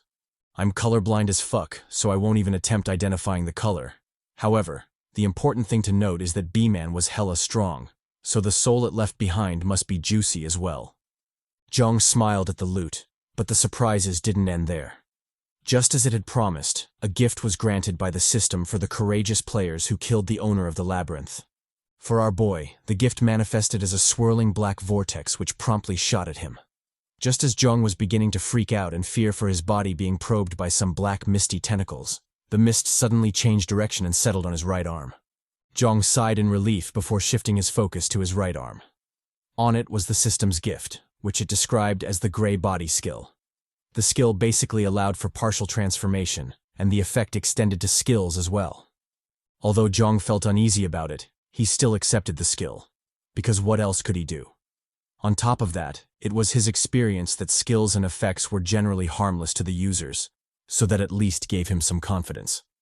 However, just because that was the case didn't mean it was still true. This was L.A.G after all, so he wouldn't be surprised if the game switched things up just to mess with him. He decided to test things out. Only then would he be truly secure. The first test involved the Bone Blade, which transformed from an equipment skill into a passive skill. Due to the change, the skill became permanently his, and its ease of use increased drastically. He could now summon and morph the Bone Blade at will, making the skill more versatile and deadly. Unfortunately, with every upside, there's a downside, and in this case the Skeleton Soldier skill was permanently removed, canceling his access to it. Although it was a shame, Jeong quickly got over it because the next upgrade was just that great. The Skull King's face successfully upgraded to the Skull King passive skill. The skill served as a permanent buff, strengthening Jeong's bones to a ridiculous degree. And yes, I mean all the bones. From his arms, to his legs, and of course, his boner. Let's move on, shall we? Due to the buff, Jeong's defense had also strengthened significantly, increasing his chances of survival. And although I'm not sure, I believe he now has what it takes to fight evenly against Stepan, or at the very least not lose so pathetically. That in itself should tell you just how much he'd leveled up. However, Jeong still had a lot on his mind, which sucked the joy from the moment. He was really worried about the crew. Were they still alive? Did they manage to escape the labyrinth? He didn't know, and that uncertainty was driving him crazy. He thought about it for a while before sighing in defeat. There wasn't anything he could do. He just hoped they were alive, and that they'd reunite soon enough. Shaking the turbulent thoughts from his mind, Jeong looked around the space. He was still hella tired, so finding a place to hide was of utmost importance. Second to that was avoiding any conflict, as fighting in his current condition would just lead him to death. Thus, he shakily walked forward, nesting himself in a secluded spot amidst the desert rocks. When he settled down, his eyes drooped immediately, too tired to stay awake. Soon, his gentle snores sounded, serenading the calm desert. After an unknown period of time, Jeong finally stirred from his slumber, fully ready to re-embark on his journey. However, that's when he discovered an unforeseen problem. He had no idea where to go. All around him was an unfamiliar desert, so where the hell was he supposed to go? Left with no choice, Jeong picked a random direction and just walked. Whether he was right or not, he'd figure out later. For now, all he could do was move. After walking for hours, the intense heat of the desert finally got to him, and Jeong couldn't help but pant heavily. However, even though he was tired, he still continued walking, since stopping would only lead to his death. He knew for a fact there was an end to the desert, so he just kept walking, even though his efforts were proving more and more futile. Luckily, after an eternity of suffering, and just when he was about to collapse, things finally turned around, and Jeong finally saw some hope. Before him was a huge hole, or rather, quicksand, the only oddity in the otherwise monotonous desert. Jeong quickly identified it as the entrance to the next floor, as nothing else seemed to fit the description better. On top of that, he'd also run into such kinds of entrances in his past lives, so he was pretty sure this was the real deal. Probably. Wasting no time, Jeong swiftly took a deep breath before jumping into the quicksand. When he did, he thanked his lucky stars he'd taken the gamble, because this was indeed the correct entrance to the next floor. Beneath him was a giant hole, the kind you'd associate with typical entrances in L.A.G. And further down was a dim light, likely the light from the next floor. Jeong grew more brazen and further increased his falling speed. Soon, he tore through the ceiling, officially crashing into the next floor. When the dust settled, he was shocked to realize the ceiling was made of sand. As for how it stayed in place and didn't fall, he had no idea, and just chalked it up to L.A.G being L.A.G. That aside, he also noticed another interesting detail. He wasn't the only one in the room. All around him were groups of people, each more tense than the last. For some strange reason, he was getting a really bad feeling about the room. Just as he was taking in the scene, a ninja baddie suddenly screamed, crying out for her beloved. However, no matter what she did, the homie still died, leaving her alone in the hellish game. The baddie's comrade called out to her, urging her to forget about him. Inasmuch as it sucked, the Chad was already gone, so crying about it wouldn't solve anything. Instead, he begged her to lock in, because if she didn't, then they would all die there. Jeong heard the bootleg assassin's creed and immediately became puzzled. He realized the Humpty Dumpty wasn't referring to him or the other group, so what the hell was going on? As he was still racking his brain for a solution, a gigantic explosion sounded behind him, scaring the shit out of him. Jeong swiftly turned to check, and what he saw terrified him. Throughout his experiences in L.A.G, this was the first time he felt justified to curse. And truly, L.A.G was on some bullshit. Honestly, what the hell is this shit? Before him was a giant antlion with a fat ass. The system described it as basically immortal because the bastard wouldn't die even if it was killed. Obviously, Jeong had the same reaction as most of you right now. What the hell was that shit? First, it was ridiculously OP bosses, and now the boss was immortal? What was going on with L.A.G? Unfortunately, he didn't have the time to curse at L.A.G because the monster was there, and he had to lock in. Over at the main battlefield, the bootleg Assassin's Creed and Widow Baddie did their best to hold the creature back.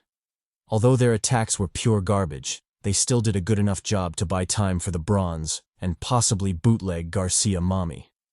Capitalizing on the opening they bought, she lunged at the thick ant, her bone blade drawn for a desperate attack. Jeong noticed the baddie and couldn't help but be pleasantly surprised. Not only was she a bootleg version of his lost boo Emma, top waifu Garcia, but she was also quite formidable, as shown by her courage to face the abominable monster head-on. Unfortunately, in L.A.G, courage and milfiness weren't enough to fell monsters. Strength was also needed. Just as he'd expected, the baddie's attack bounced off the creature's carapace, doing 0 damage. Forget about the big bastard. Even little insects have a thick exoskeleton, not to mention this undying fucker. So her attack failing was all but certain to Jeong. Back at the battlefield, Bronze Emma suddenly sensed an immense premonition of death and rapidly backpedaled. Luckily, she did so, as the antlion dove back into the ground immediately after. If she'd insisted on her attack, then she would have been dragged in as well, and that would have been an instant death sentence. After losing sight of the boss, the whole group grew frantic, and desperate cries rang out, which low-key surprised Jeong. He wondered why they were acting like that, but his question was soon answered by a sneak attack from the antlion. It turned out the creature was using the dense sand to pick them off one by one, and every dive into the ground signaled the death of another player. Currently, the unlucky bastard was the homie Vincent, who got torn in two, much to the group's horror. Jeong noticed this and frowned slightly. From his observation, he could deduce that both the players and the antlion had their own strategies. The players were probably trying a scheme to trap the creature, but that was obviously not going to work. That was because the boss had seen through their strategy and was using their own tactics to pick them off one by one. To fully trap it, the players had to be spread out, and the antlion was using that chance to deal with the players individually as opposed to dealing with them in a group. Just like in the current moment where the boss had its sights set on new prey, and the others couldn't rush in to help. Jeong watched as the fool panicked before being yeeted to high hell by the antlion. Just as he'd expected, the others didn't move to help. First, it went against their strategy, and second, who would be dumb enough to risk their lives to save others? It wasn't like they had enough of those to throw around. Thus, they all watched passively as the new prey died, clearly not intending to intervene. Well, all but one. The bootleg Garcia suddenly spawned beside the boss, delivering a nasty slash to its carapace. When the first slash didn't work, she immediately went to town on the bastard, landing a flurry of attacks on its back. Thanks to her relentless barrage, the carapace finally showed signs of collapsing, giving hope to the players. Unfortunately, this hope was short-lived, as the boss retaliated, charging forward to squash her against a looming boulder. Just as despair was sinking in, a comrade came to her rescue, bashing the boss and buying Bronze Baddie enough time to escape. Because of the timely assist, the bootleg Garcia got to live another day, and she sincerely thanked the player who low-key looked a bit like a thinner Dwayne. Or maybe Dwayne on crack, depending on how you look at it. Jeong chose that moment to finally join the fray. He expressed his willingness to help, so what did the group want the mighty him to do? Crackhead Dwayne replied that they needed help with the carapace. Without destroying that thing, they wouldn't be able to do shit to the boss. Bronze Garcia, who turns out to be Carly, added that they needed to make a hole in the carapace. Only then would they be able to finish it off with magic. Jeong doubted their idea but still went with it. Even though he knew killing an immortal being wasn't so easy, what other choice did he have? This was L.A.G. The missions had to be cleared even if he had to toot that ass to do so. Pause. Just as they were ironing out the plan, the boss suddenly attacked, forcing the group to disperse. They all skedaddled, all except Jeong, who stayed in place to farm some aura. Like the maiden slayer he was, Jeong stayed rooted in place, glaring at the boss with unmatched confidence. The boss responded to the challenge, doubled its speed, and rammed into him like Track-kun from those generic isekai stories. However, unlike those brain-rot stories, our boy was genuinely him, so he easily dodged that shit, clinging to the wall with his Batman skill. Realizing the baddie Carly had her eyes set on him, Jeong decided to flex some more, lunging at the boss with unmasked ferocity. He first morphed his bone blade into a spear, perfect for poking a bastard with. The stab dug so deep that the boss couldn't help but shriek in pain, its immortality be damned. It instantly realized its perilous situation and opted to temporarily retreat into the sand. Obviously, the group wouldn't let this happen. The first to move was Crackhead Dwayne, who snorted a bump before clinging to the boss's leg. Thanks to his mysterious yet crystallized power-up, he managed to hold on to the boss, preventing it from retreating into the sand. Next was Assassin's Creed, who used his powers to stall for even more time. Although we don't get to see the visual manifestation of his power, I'm pretty sure he was really doing something. Otherwise, he wouldn't be bitching so much. He cried out to the group, urging them to hurry, as he wouldn't be able to hold it for long.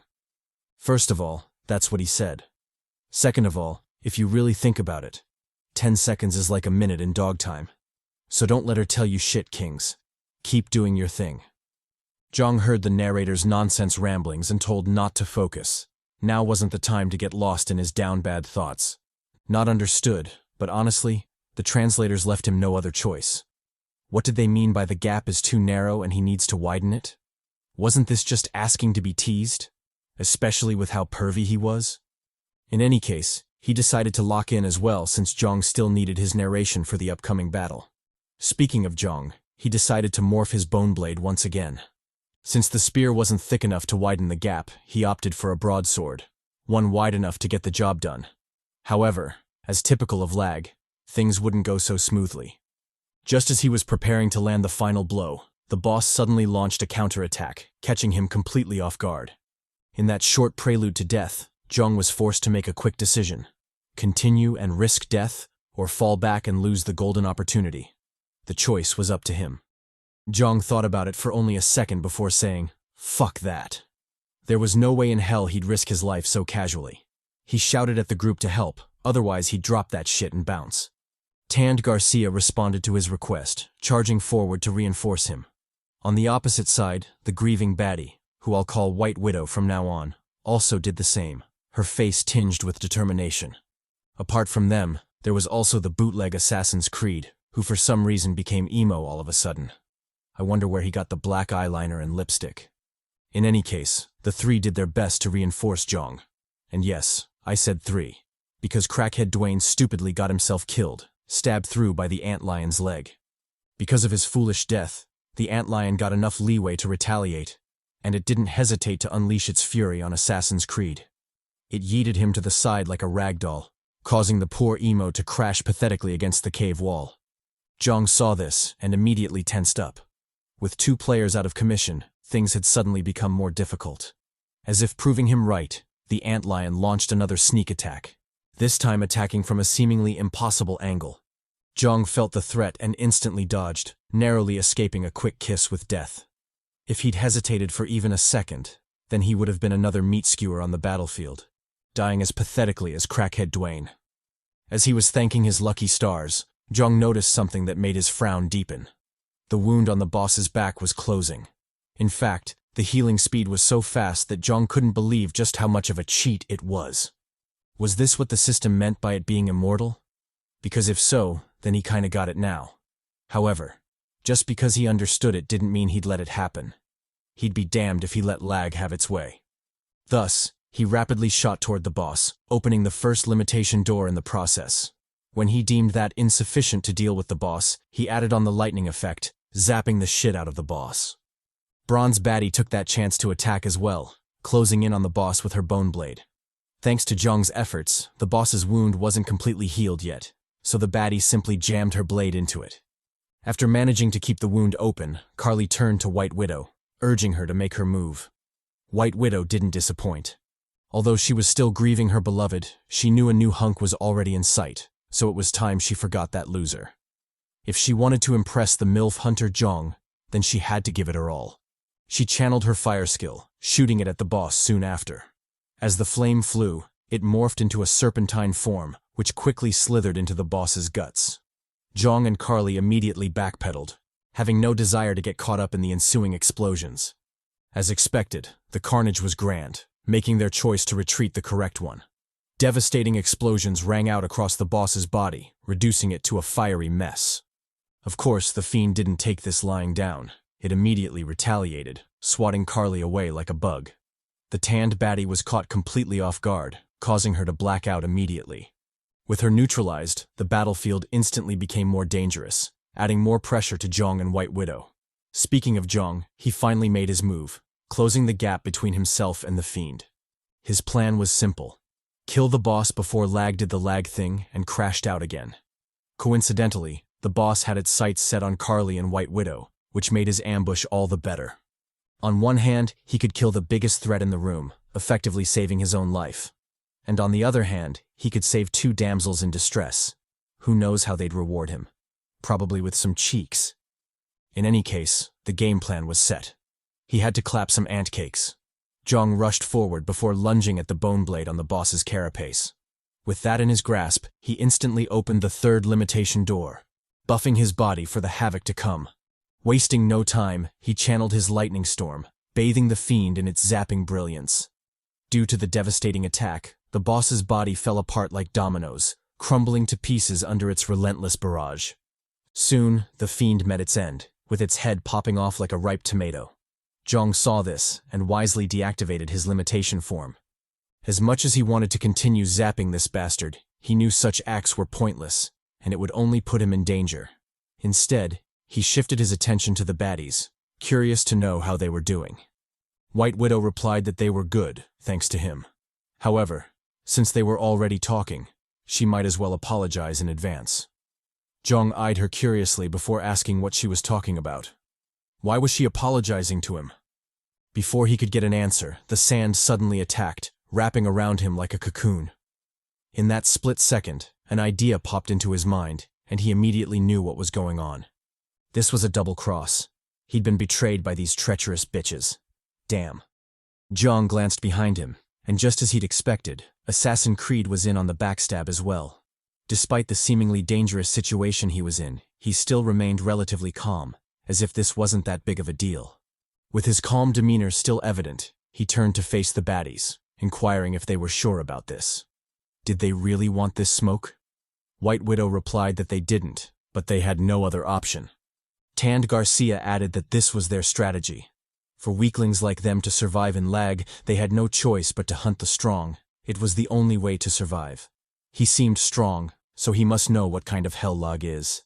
Without taking such risks, how could they grow strong enough to survive? Jeong stared at the treacherous bitches but didn't say anything. Words were useless at that point. The baddies had already made their choice, so talking to them was just a waste of time. Carly noticed his patient acceptance and stepped forward. She believed this was Jeong's way of accepting his fate, probably because he knew he couldn't escape anyway. She gazed at the Chad sadly before sighing in resolution. It had to be done, even if she didn't want to. However, because he was a handsome and chatty poppy, she'd try to make it as painless as possible. There wasn't a need for such a fine specimen to suffer. With that in mind, she stabbed at Jeong, landing a direct hit on his chest. When the strike landed, Carly couldn't help but recoil in shock. What the hell was going on? The stab had done 0 damage to Jeong, even failing to pierce his skin. She suddenly had a bad premonition warning her to watch out. However, before she could react, Jeong flexed his lightning, easily breaking out of the sand cocoon. Now free, Jeong glared at the treacherous wenches. He let them know he didn't blame them, because he too had done the same in the past. And just like them, his ending was also quite tragic. But just because he understood them didn't mean he'd forgive them.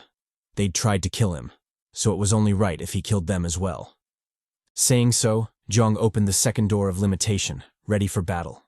As he was preparing to clap some cheeks, Emo Creed lunged from behind, attempting a sneak attack. He decisively launched his strongest attack, hoping to kill Jeong on the spot.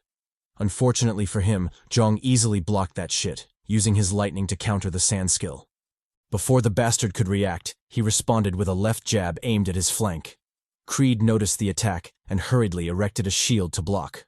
Although the skill wouldn't hold for long, it was still enough for him to launch an attack of his own. However, Jeong read through this attack as well, blocking it with relative ease. This time, he opted for a forehead block, causing significant damage to Creed's arm. Just as he was about to finish him off, the ladies finally intervened with a blazing serpent hurling straight at him. Jeong ate the attack, forcing him to backpedal quite a bit. With the explosion's smoke still blocking his vision, Carly spawned behind him, attempting another sneak attack. However, this time Jeong was ready. He silently blocked the baddie's strike, stabbing into her gut in the process. Carly recoiled from the pain, nursing her wound as she backtracked from Jeong. Before he could press the attack, Creed appeared behind him again, going for a lethal blow. This time, Jeong had had enough and savagely grabbed him by the face. He lifted the fucker into the air before slamming him hard onto the ground. Ignoring Creed's pathetic chokes and sobs, he proceeded to zap the shit out of him, reducing his face to a burnt crisp. Done with that, he calmly turned to face the baddies. What would they do now? Would they fight or nah? Carly told him not to fuck with them. Ever since the beginning, they were ready to risk their lives. In fact, with Creed's death, that determination only strengthened, so there was nothing left to discuss. She told Jeong to come at them. They were ready to see this through till the end. With that, the duo charged at Jeong, causing a devastating explosion from their clash. A short while later, the room finally regained its calm, indicating the end of the battle. Left standing was the homie Jeong, who silently deactivated his limitation form. Although he'd just been through a battle, he didn't seem fazed at all, almost as if it was nothing. The only clue to the big clash was the blood on his blade and the dead corpses on the floor, both mangled to some degree. Jeong stared at the baddies, but he didn't seem bothered in the slightest. This was L.A.G. Such occurrences were common in that hell. If it had been the other way around, he was sure the wenches wouldn't have hesitated, so there was no need to feel sorry about it. He calmly collected their souls, using their power to level up his skills. He leveled up Tough Skin from level 20 to level 30, significantly increasing his defense. On top of that, when Tough Skin leveled up, it influenced the Bone Weapon skill, making it level up to Bone Equipment passive skill. With that out of the way, Jeong contemplated leveling up his Calm Breathing skill, but decided against it for now. Although the upgrade would make several skills easier to use, he didn't have enough souls to do so he put it aside for now. Besides, there were still several aspects of the calm breathing he hadn't tried out yet, like breath holding, so he wasn't in a rush to advance. Finished with his looting, Jeong turned to the nearby door, probably the entrance to the next floor. Wasting no time, he entered through the door, finding himself in an empty corridor. After walking for a bit, he finally reached his destination, the official entrance to the 7th floor. Jeong eyed the door before resolutely heading inside. What was there to fear anyway? When the door closed behind him, Jeong found himself in quite a pickle. If he were to describe it, he'd say something like doors, or rather, hella doors, judging by how many there were. All around him were identical doors, all clustered neatly along the room's walls. And the worst part? He had no idea what to do about it. Jeong took in the bizarre scene and couldn't help but feel a headache creeping up. Damn, this was going to be a bitch to handle. After some thought, Jeong decided to analyze the room some more. He quickly discovered that this was the first time he was seeing such a scene in L.A.G. But from his ample experience, it wasn't hard to deduce what was going on. Every door in the room led to a different space on the 6th floor. That is to say, every door led to a poor fool currently being clapped, choked, and possibly probed in a mission right now. Although it was hilarious to think about, especially if you imagine them getting the Thai-Min treatment, hella backshots, now wasn't the time for that, and the system wholeheartedly agreed. It immediately issued a prompt announcing that the mission was complete. Just as it had promised, juicy rewards were given to our boy, specifically 100 souls and the labyrinth key. It also emphasized that the rewards were given to him, Lee MILF Slayer Hyeok. Anyone who completed the mission first, or those who'd complete it later, would be rewarded at their own time. For those with big brains, I'm sure you must have already guessed what that means. If you haven't, then I guess we can only say God can't give you everything. You must be a Chad or baddie as compensation for falling short in that regard. However, if you're lacking both, then I'm sorry. You're cooked. Anyway, taunting aside, the system also gave more details about the labyrinth key. It was essentially a cheat item, one that can be used to open anything, and yes, I said anything, talk about being broken. The only downside was that the key could only be used 7 times, after which it would be destroyed. But even still, it was a great reward. Moving on, Jeong quickly stored the key. When he did, a hidden compartment in the floor opened up, offering an exit to the room. Jeong immediately walked over. He realized that it was a hole, a bottomless hole. In fact, despite his owl eyes, he still couldn't pierce the darkness and see the bottom. On top of that, a cold, ghastly wind blew in the hole, making it even more ominous. Jeong thought about it for a second, debating whether he should really go down such a spooky hole. However, after much thought, he instantly jumped into the hole. Why, you might ask? Well, first, he's not a bitch. And second, if it's a matter of bottomless holes, sorry, I meant holes, then he has enough experience with your trashy ex. Why would he be afraid of something like this? He swiftly dove down the shaft, recreating the horrible Temu flying CGI. Halfway through the fall, Jeong's mind couldn't help but wander. He recalled his past regressions and noted that the 7th floor was where he died the most. In fact, it wasn't an exaggeration to say that his cheeks got polished the most on the 7th floor than everywhere else in L.A.G. Although he doesn't go into much detail about it, the slight tremble in his body told us everything we needed to know. This motherfucker is cooked. Deciding to ignore the dread for now, Jeong immediately locked in. He first glided down the walls, reducing his speed by a lot. When he was satisfied, he leaped off the wall, landing gracefully on the ground. Just like that, Jeong had arrived at his destination, and the system also stated as much. It issued a prompt welcoming the MILF synthesizer to the 7th floor. Jeong ignored the prompt and stared forward in shock. Before him was a silhouette he'd never thought he'd run into here. Who else could it be but the main unit Dwayne? Forget the budget, Temu, crackhead version from before. This one was the real deal, including his CHADY aura. Jeong instantly called out to him, drawing Dwayne from his banter. When the unit realized it was Jeong calling, his face couldn't help but brighten. He shouted Jeong's name in response, running to him like a lost maiden. Just when I thought the duo were about to take us back to Brokeback Mountain, Jeong reached out his hand and told Dwayne to hold it. This wasn't that kind of video. If he really wanted that kind of action, then he should at least start by buying Terry Crews bathwater. Before that, he should keep it PG for the Chads. Ignoring Not's wild banter, Jeong turned his attention to the other figure in the room. He identified him as someone he'd known in his past life, but that in itself wasn't a good thing. To be able to make an impression on a regressor in a hellish place like L.A.G., the individual had to be famous or infamous, and for this bastard it was the latter. Jeong recalled meeting him, and his impression was that the dude was batshit crazy. In fact, he was so insane that Jeong had to act personally and kill his ass. Pause. In any case, this wasn't a good development. However, after thinking about it more, Jeong realized that might not necessarily be the case. Both Stepan and Maytal had changed in this regression, so who's to say this crazy bastard hadn't as well? For now, he opted to play it safe and keep an eye on him. Done with that, Jeong gazed around the room, clearly searching for someone. When his search proved futile, he directly asked Dwayne where Kara was. Why hadn't she come to welcome her poppy? Dwayne's face instantly fell with the question. He hesitantly replied that he didn't know either. They'd been separated on the last floor. Jeong's eyes widened in shock. What did he mean? Dwayne explained that after he'd left, a scary bastard ambushed them, forcing them into the lightning cloud.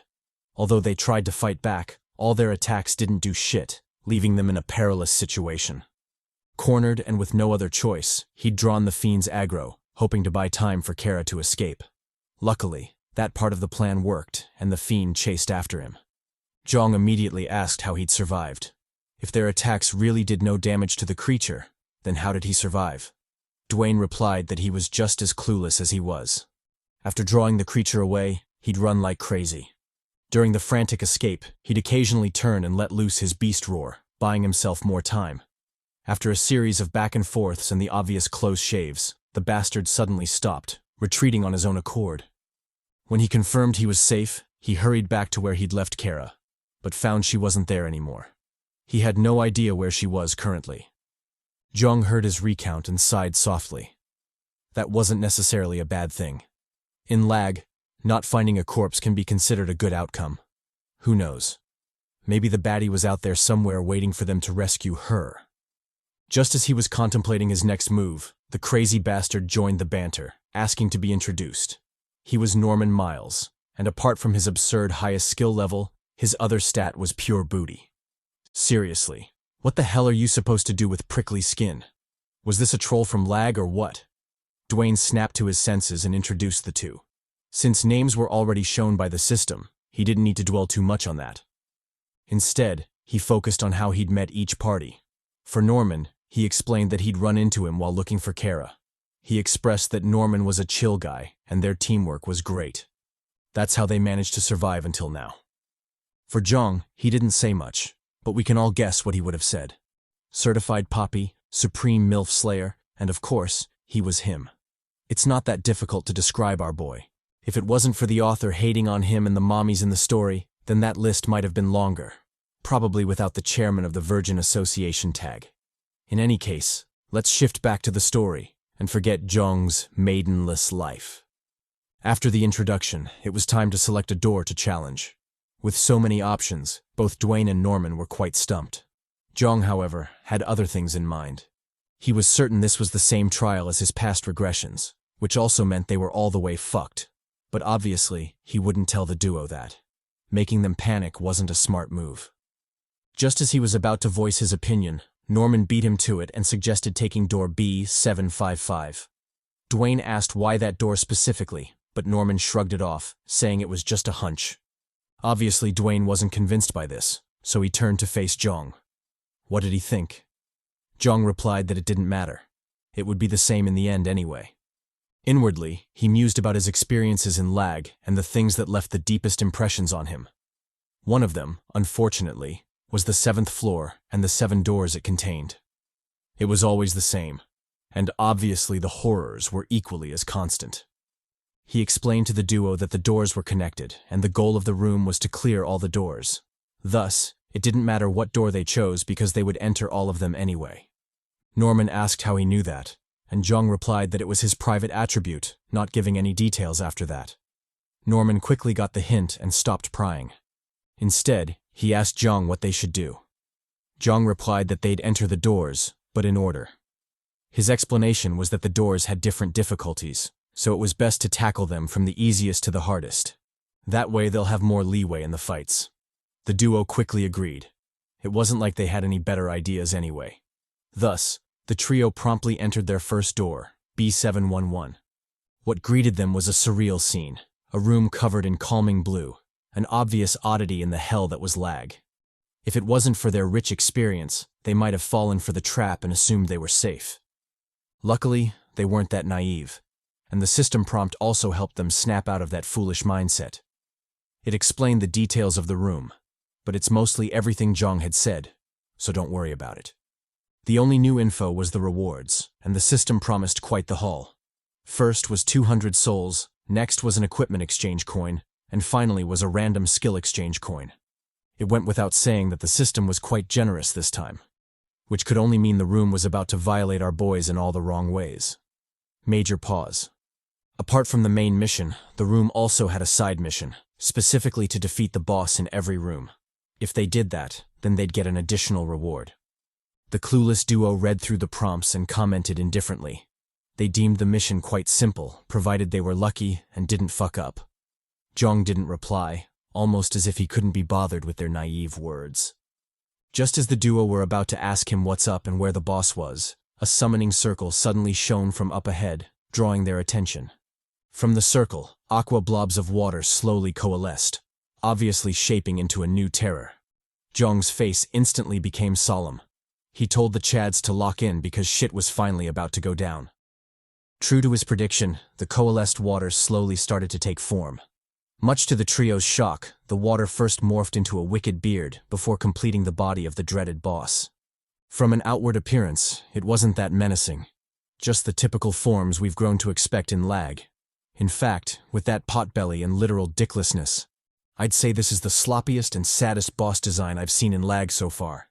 And it's not just me thinking so. Even the system threw shots at the fool, further emphasizing its L. It introduced him as Laggard the Dickless. Okay, maybe just Laggard. I added the dickless part myself. Anyway, its public attribute described it as extremely lazy, though not slow in the slightest. Currently, its highest skill level was 45.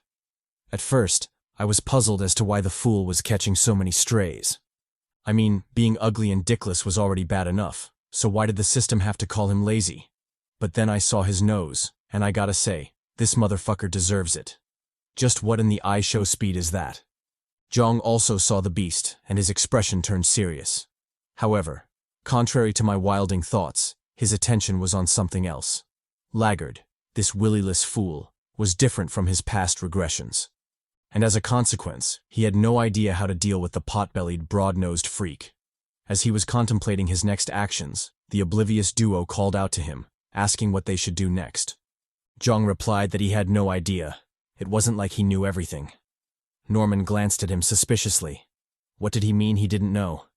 Didn't his private attribute tell him? Or was it that the info he received wasn't as detailed as he'd initially believed? Well, if that was the case, then his attribute balance was pure garbage. The demerits of only having 2 active skills couldn't balance out the merits of receiving occasional info about the rooms. The balance was just off, and if he were to be honest, he'd probably say L.A.G screwed him over.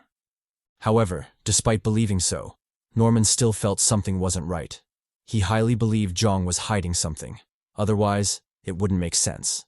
The only concern was, did Dwayne know about this, or had he been successfully fooled by Jeong as well? If it was the latter, then he should immediately abandon this group, because there was no way he'd trust his life to a liar and a fool. Shelving his doubts for now, Norman noticed another bizarre scene. Laggard seemed to be rooted in place. Even with enemies before it, the fool still didn't budge, a complete opposite to the monsters they'd run into so far. Jeong thought about it before instructing the duo to approach it. If Laggard didn't want to move, then they'd just go to him. Thus, the trio walked forward, decisive in their steps.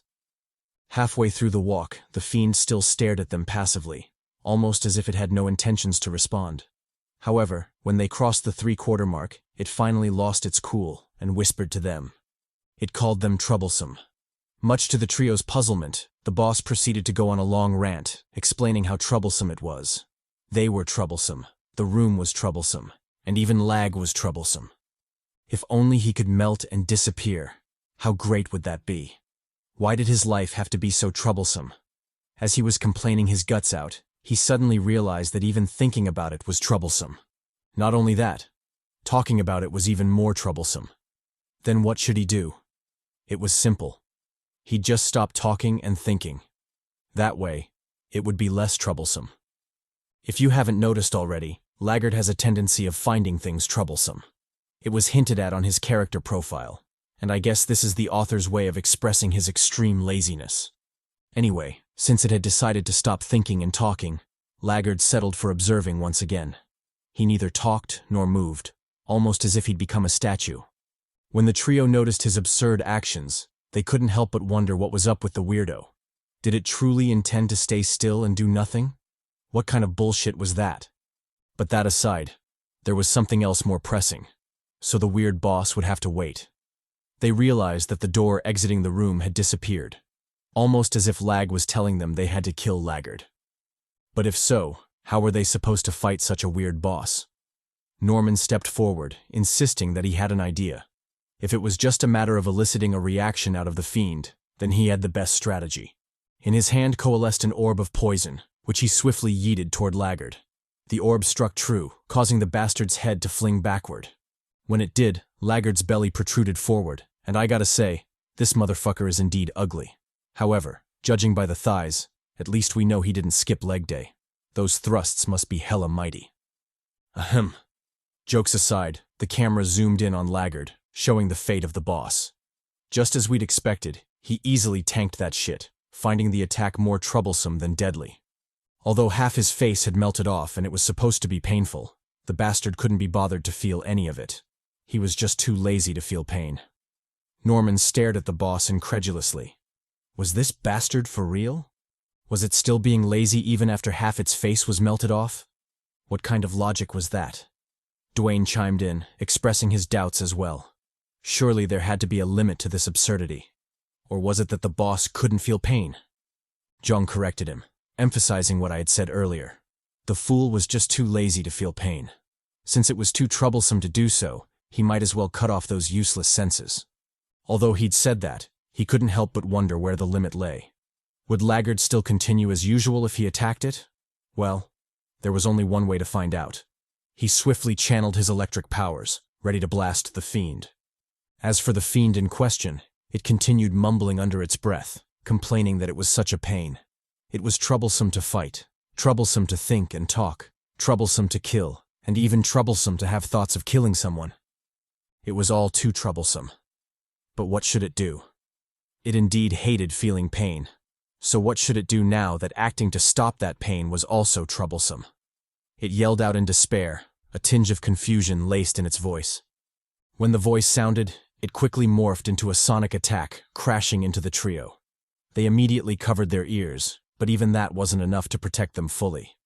They felt their brains rattle, and Dwayne couldn't help but curse Laggard. If it found everything troublesome, then why was he attacking so viciously? He should have known it wasn't wise to trust the words of a big-nosed lunatic. Just as the trio were braving through the attack, Laggard suddenly smirked, seemingly coming to a realization. When Jeong saw that smirk, his danger senses flared, and his heart couldn't help but tighten. His instincts were warning him that something catastrophic was about to happen.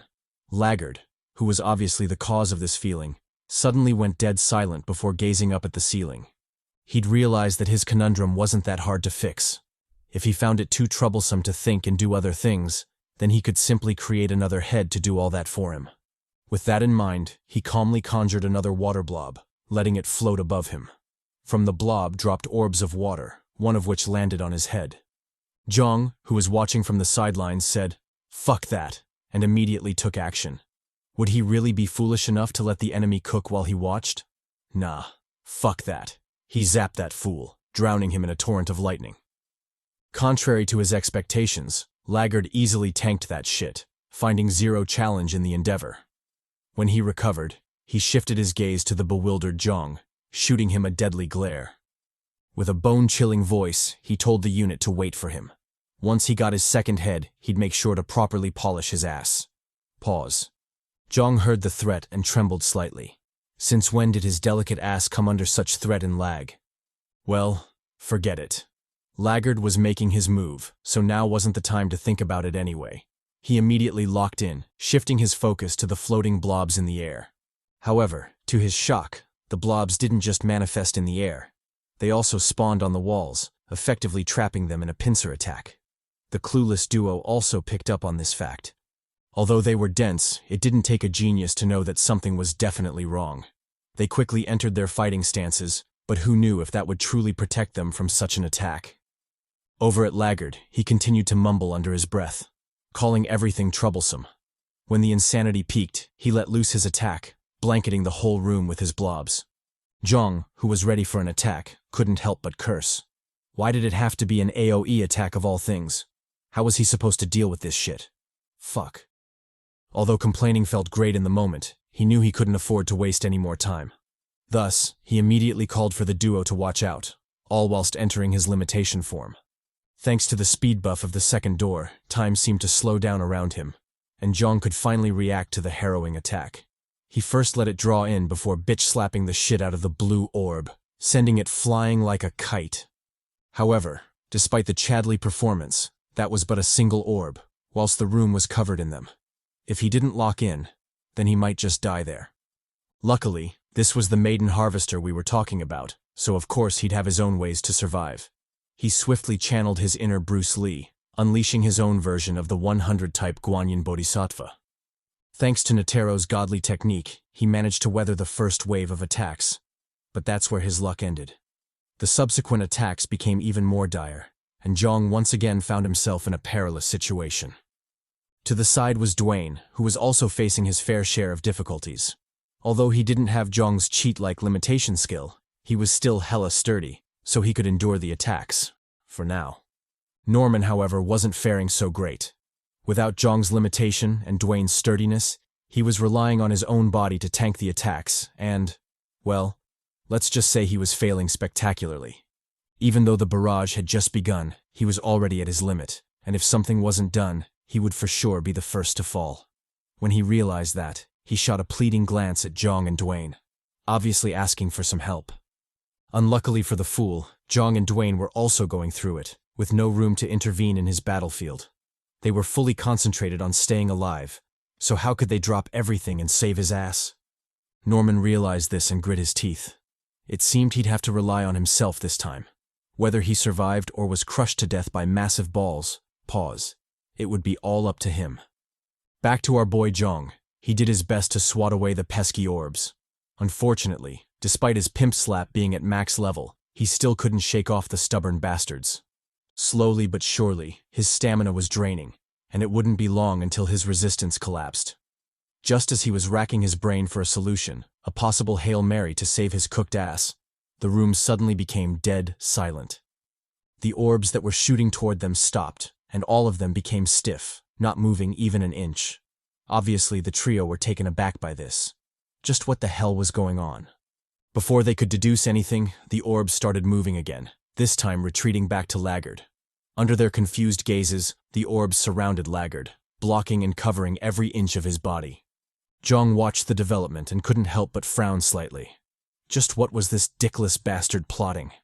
But that aside, since when did the room take on this brownish hue? Moreover, when had the doors to the other rooms appeared? What the hell was going on there? Dwayne and Norman, who were beside him, also had the same doubts. They were curious to know what was going on, but one urge stood out amongst the rest. What if they used this change to escape to another room? Jeong immediately shot down that suggestion. If they couldn't even beat the weakest boss, then heading to the next room would just sign their death sentences. They had to kill this willyless bastard. Only then would they gain enough power to challenge the next door. Just as they were going over how to do it, a bizarre change occurred. One straight from a horror film. Several mouths sprouted from the orbs, all of them whispering in Laggard's voice. They grinned and laughed, occasionally mumbling troublesome over and over again, causing a chill to run down the trio's spines. As if that wasn't spooky enough, a vague outline of a face manifested amongst the mumbling mouths, further reinforcing the horrific feeling. Jeong saw the gross amalgamation of mouths and eyes and said, "Fuck that." There was no way he was letting this bastard do whatever it was he wanted to do. He would rather attack it now than live to regret it later. Besides, with how bizarrely his body was formed, it was clear it wouldn't be moving anytime soon. So what better time than now to use it as target practice? He immediately acted on this thought, activating his third door from the get-go. Beside him was Dwayne, who also unleashed his beast transformation skill. With the supreme power-ups, the duo, plus Norman, who seemed to be lacking aura in this aspect, faced off against the mutated Laggard, ready to clap some literal cheeks. Jeong was the first to act. After instructing the duo to attack simultaneously, he swiftly channeled his lightning strike, yeeting the blast towards Laggard. Next up was Dwayne, who roared at the fiend, sending a powerful shockwave toward it.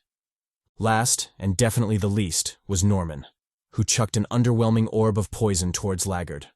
Although his attack was pure garbage, he was luckily teamed up with Titans, so his shortcomings were mostly ignored, just like his shortcoming.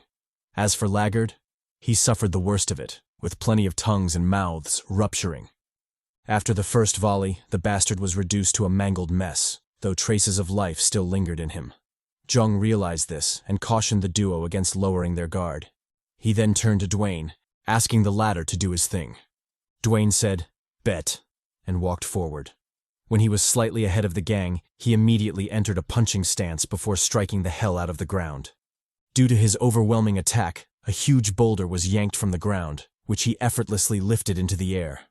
With the DIY weapon in tow, he swiftly chucked it at L.A.G., causing a swooshing sound as it shot toward the fool. To no one's surprise, the boulder struck him like a, boulder, digging deep into his body. The force from the impact was so severe that L.A.G. was sent flying, only stopping after crashing brutally against the room wall. Beneath him was a pool of blood, which showed just how much damage he'd taken. Just as the trio were about to celebrate their victory, a low and grating voice mumbled, complaining about how troublesome it was. The gang heard this, and their expressions couldn't help but twist. How was this bastard still alive? Especially after that last attack. Before they could figure it out, L.A.G. resumed his mumbling, this time, his voice growing louder and louder. Accompanying the voice were the subtle sounds of cracking, obviously coming from the boulder. To the Chad's horror, the boulder suddenly shattered, sending shards of rock flying everywhere. Indeed, things could always get worse in L.A.G. The Chads reacted immediately to the ominous development. Norman, with his bitch ass, channeled his inner demon slayer, recreating the pimp-breathing first form, bitch slap. Dwayne, on the other hand, tanked that shit, allowing the shards to crash harmlessly against his guard. Last was the big homie Jeong, the maiden slayer Jeong, and most importantly, the chairman of the Virgin Association Jeong. His approach to dealing with the shards was the most goated. He simply erected a lightning shield, zapping all the shards to smithereens. When the barrage ended, the trio could finally see the fate of the loathsome L.A.G., and as expected, things weren't looking good. Under their tense gazes, the fool squirmed his way back to life, almost as if the past happenings were mere illusions. However, the trio knew for a fact that they weren't illusions, especially since L.A.G. was still dickless. I mean, wasn't that a big giveaway? In any case, things were looking grim, and the charging L.A.G. only made things worse. Faced with the dire development, the trio resolutely locked in, ready for whatever shit would pop off. However, after moments of quiet waiting, their faces subtly fell, puzzled by what they were witnessing. Before them was a stumbling L.A.G., harboring zero of his past aura. In fact, it almost looked like the fool had forgotten how to walk. Dwayne was the first to speak up. He asked if this was a trap. Norman seconded the idea, insisting that it was too obvious to be anything but a trap. Jeong, however, thought otherwise. He argued that this was indeed real, and L.A.G., this bastard, had somehow forgotten how to walk. Or more specifically, how to run. So although puzzling, his clumsy approach and tumble were most likely real, even though he wished the cheeks flashing weren't. Seriously though, what the hell is going on here? And why are the cheeks so glossy? Anyway, L.A.G. was really wildin', but it didn't take him long to get his shit together. After the initial failure, he realized a head was necessary to think and move, even though it was troublesome to do both. And as typical of L.A.G., even with such a realization, things couldn't be so straightforward. Instead of directly creating a head, he went the L.A.G. horror route and manifested a pair of eyes on his chest. Although this would have been horrific to the Chads on normal occasions, L.A.G. was already on the move, so they didn't have much time to think about it. Just as the fiend was about to crash Norman Sakura into meat paste, our boy Jeong joined the fray, kicking the shit out of the former. The force from the attack sent it flying, causing it to crash heavily against the room's wall.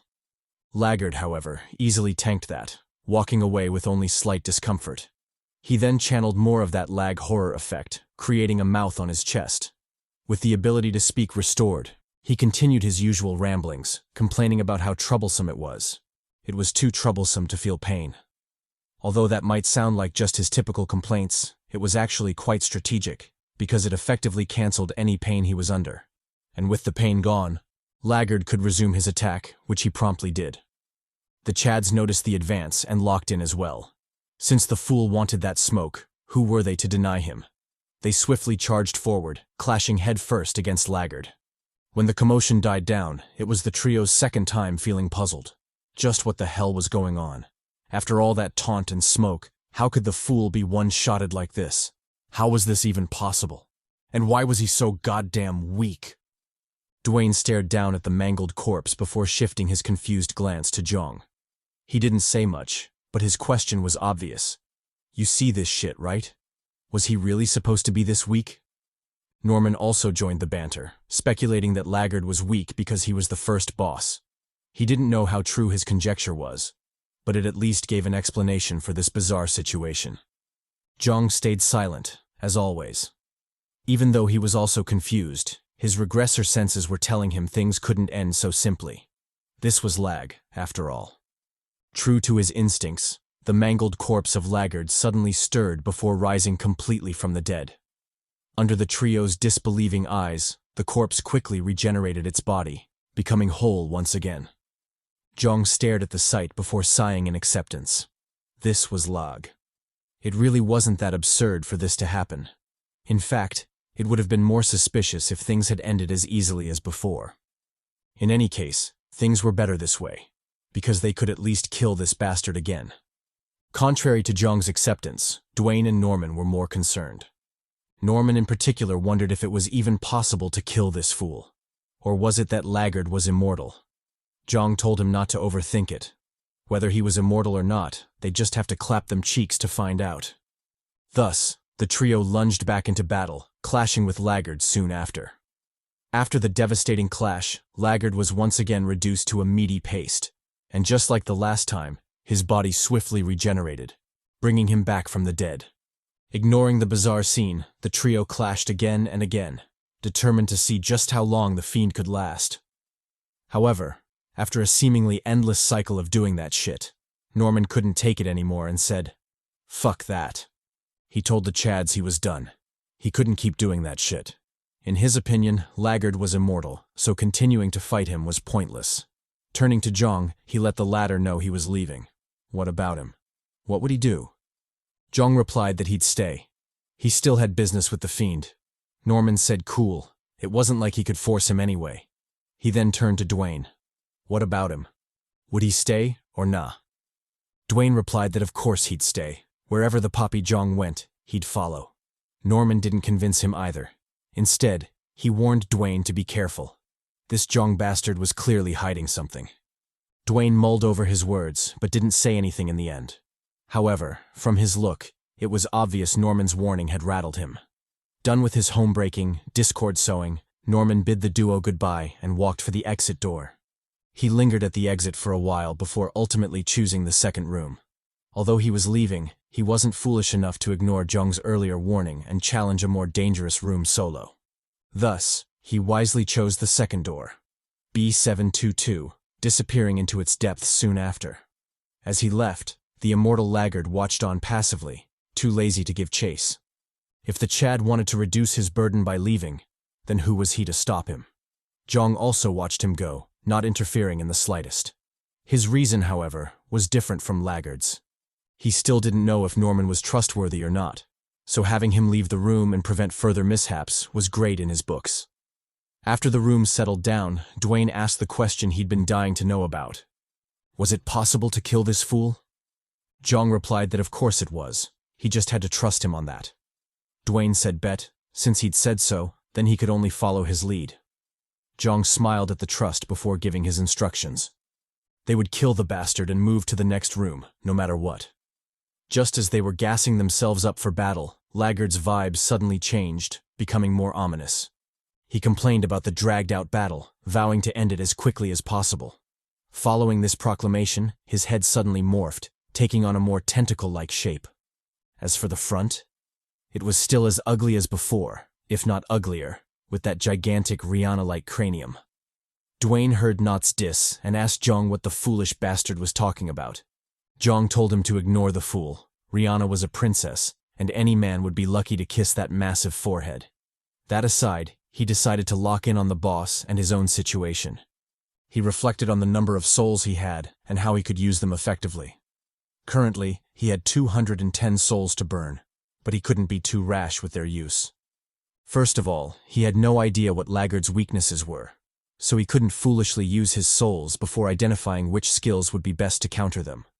Second, it was just better, and wiser, to keep an eye on the fiend for a while longer. Who knows? Maybe he'd get a pleasant surprise when it truly mattered. Done with that, the duo of Chads faced off against the cranium head Laggard, ready for battle. Just as he'd promised, Laggard made the first move, seeking to put an end to the troublesome fight. The duo noticed the movements and locked in. However, despite their caution, Laggard's move still caught them off guard, leaving them in a perilous situation. Not only was it a bizarre attack, it was also insanely fast, arriving before them in an instant. Jeong in particular cursed at the move, wondering where that speed had come from. Well, since that was the case, he might as well S&M on this cranium bastard. But first, he should probably get his tight tush out of the way. Sure, the fiend was hella fast, but it wasn't to the point where dodging was impossible. And if it was possible, why would the great him, the maiden hunter him, stay still to be yeeted? Nah, he wasn't that crazy. He easily sidestepped that shit, dodging Laggard's attack with a smug grin on his lips. Just as he was glazing himself for being goated, Laggard hit with a curveball, sending another attack at him. The attack was so unexpected that Jeong got yeeted, crashing pathetically against the room's wall. It was also during this attack that Jeong realized just how absurd Laggard's attack power was.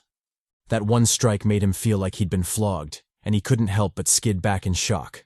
Luckily, he was him, so he soon shrugged off the pain, even though it was a bit difficult. Locking back in, Jeong shifted his gaze to the unit Dwayne. Just like him, the unit had also been caught lacking and was now being tossed around like a rag doll. Jeong called out in worry, asking Dwayne if he was all right. Dwayne replied that of course he was. Something this trivial couldn't bring him down. Jeong immediately called cap on that. If he was really breezing through the assault, then why did he look so pathetic? Well anyway, since the unit wanted to glaze a bit, who was he to shit on his parade? And besides, he still had more important things to do. Thinking so, Jeong shifted his focus to Laggard. When he did, he discovered how the fiend had managed to hit him, even though he'd expertly dodged his main attack. Turns out Laggard could sprout tentacles not just from his arms, but also from the main tentacles themselves. Not only that, his whole body seemed to have that feature as well, since numerous tentacles continued to wiggle out of it. Soon, to Jeong's horror, the tentacles grew, becoming identical to those sussy monsters you bastards love. Jeong eyed Laggard and couldn't help but get a chilling sensation on his spine. Just like that, the stakes of the fight had tripled, and his life wasn't the only thing on the line anymore. If he couldn't prevail in this fight, then Laggard would do just that, and prevail his ass. Pause. Unfortunately, just because his tushy was on the line didn't mean Laggard would ease up on the attacks. On the contrary, it doubled down, sending a whole barrage at Jeong. Jeong saw this and locked all the fuck in. Fine, if Laggard wanted that smoke, then he'd make sure he got his high off it. Thinking so, he nimbly dodged to the side, narrowly avoiding a quick kiss with death. After the first dodge came the second, then third, and soon Jeong found himself weaving through the blows, finding zero challenge in the endeavor. On the opposite side, Dwayne was doing the same, albeit with more ease. Jeong noticed this, and he couldn't help but reflect on their situation. Sure, they were making great progress, and so far the fiend's attacks hadn't been lethal enough to make them helpless. But that in itself was the problem. They were in a deadlock, neither advancing nor retreating. If they couldn't find a way to break that circle, then they would inevitably die there, left with nothing but a corpse to curse their fates. Just as he was about to launch his Hail Mary, a booming voice thundered across the room, drawing everyone's attention. The voice was obviously from Dwayne, who somehow deemed it fit to taunt the dickless bastard. Jeong stared at the unit in shock, wondering what the hell he was up to. But that aside, was it just him, or did it seem like Laggard's attacks had become stiff for a second back there? Surely it couldn't be what he was thinking, right? With that suspicion in mind, Jeong set off to prove it.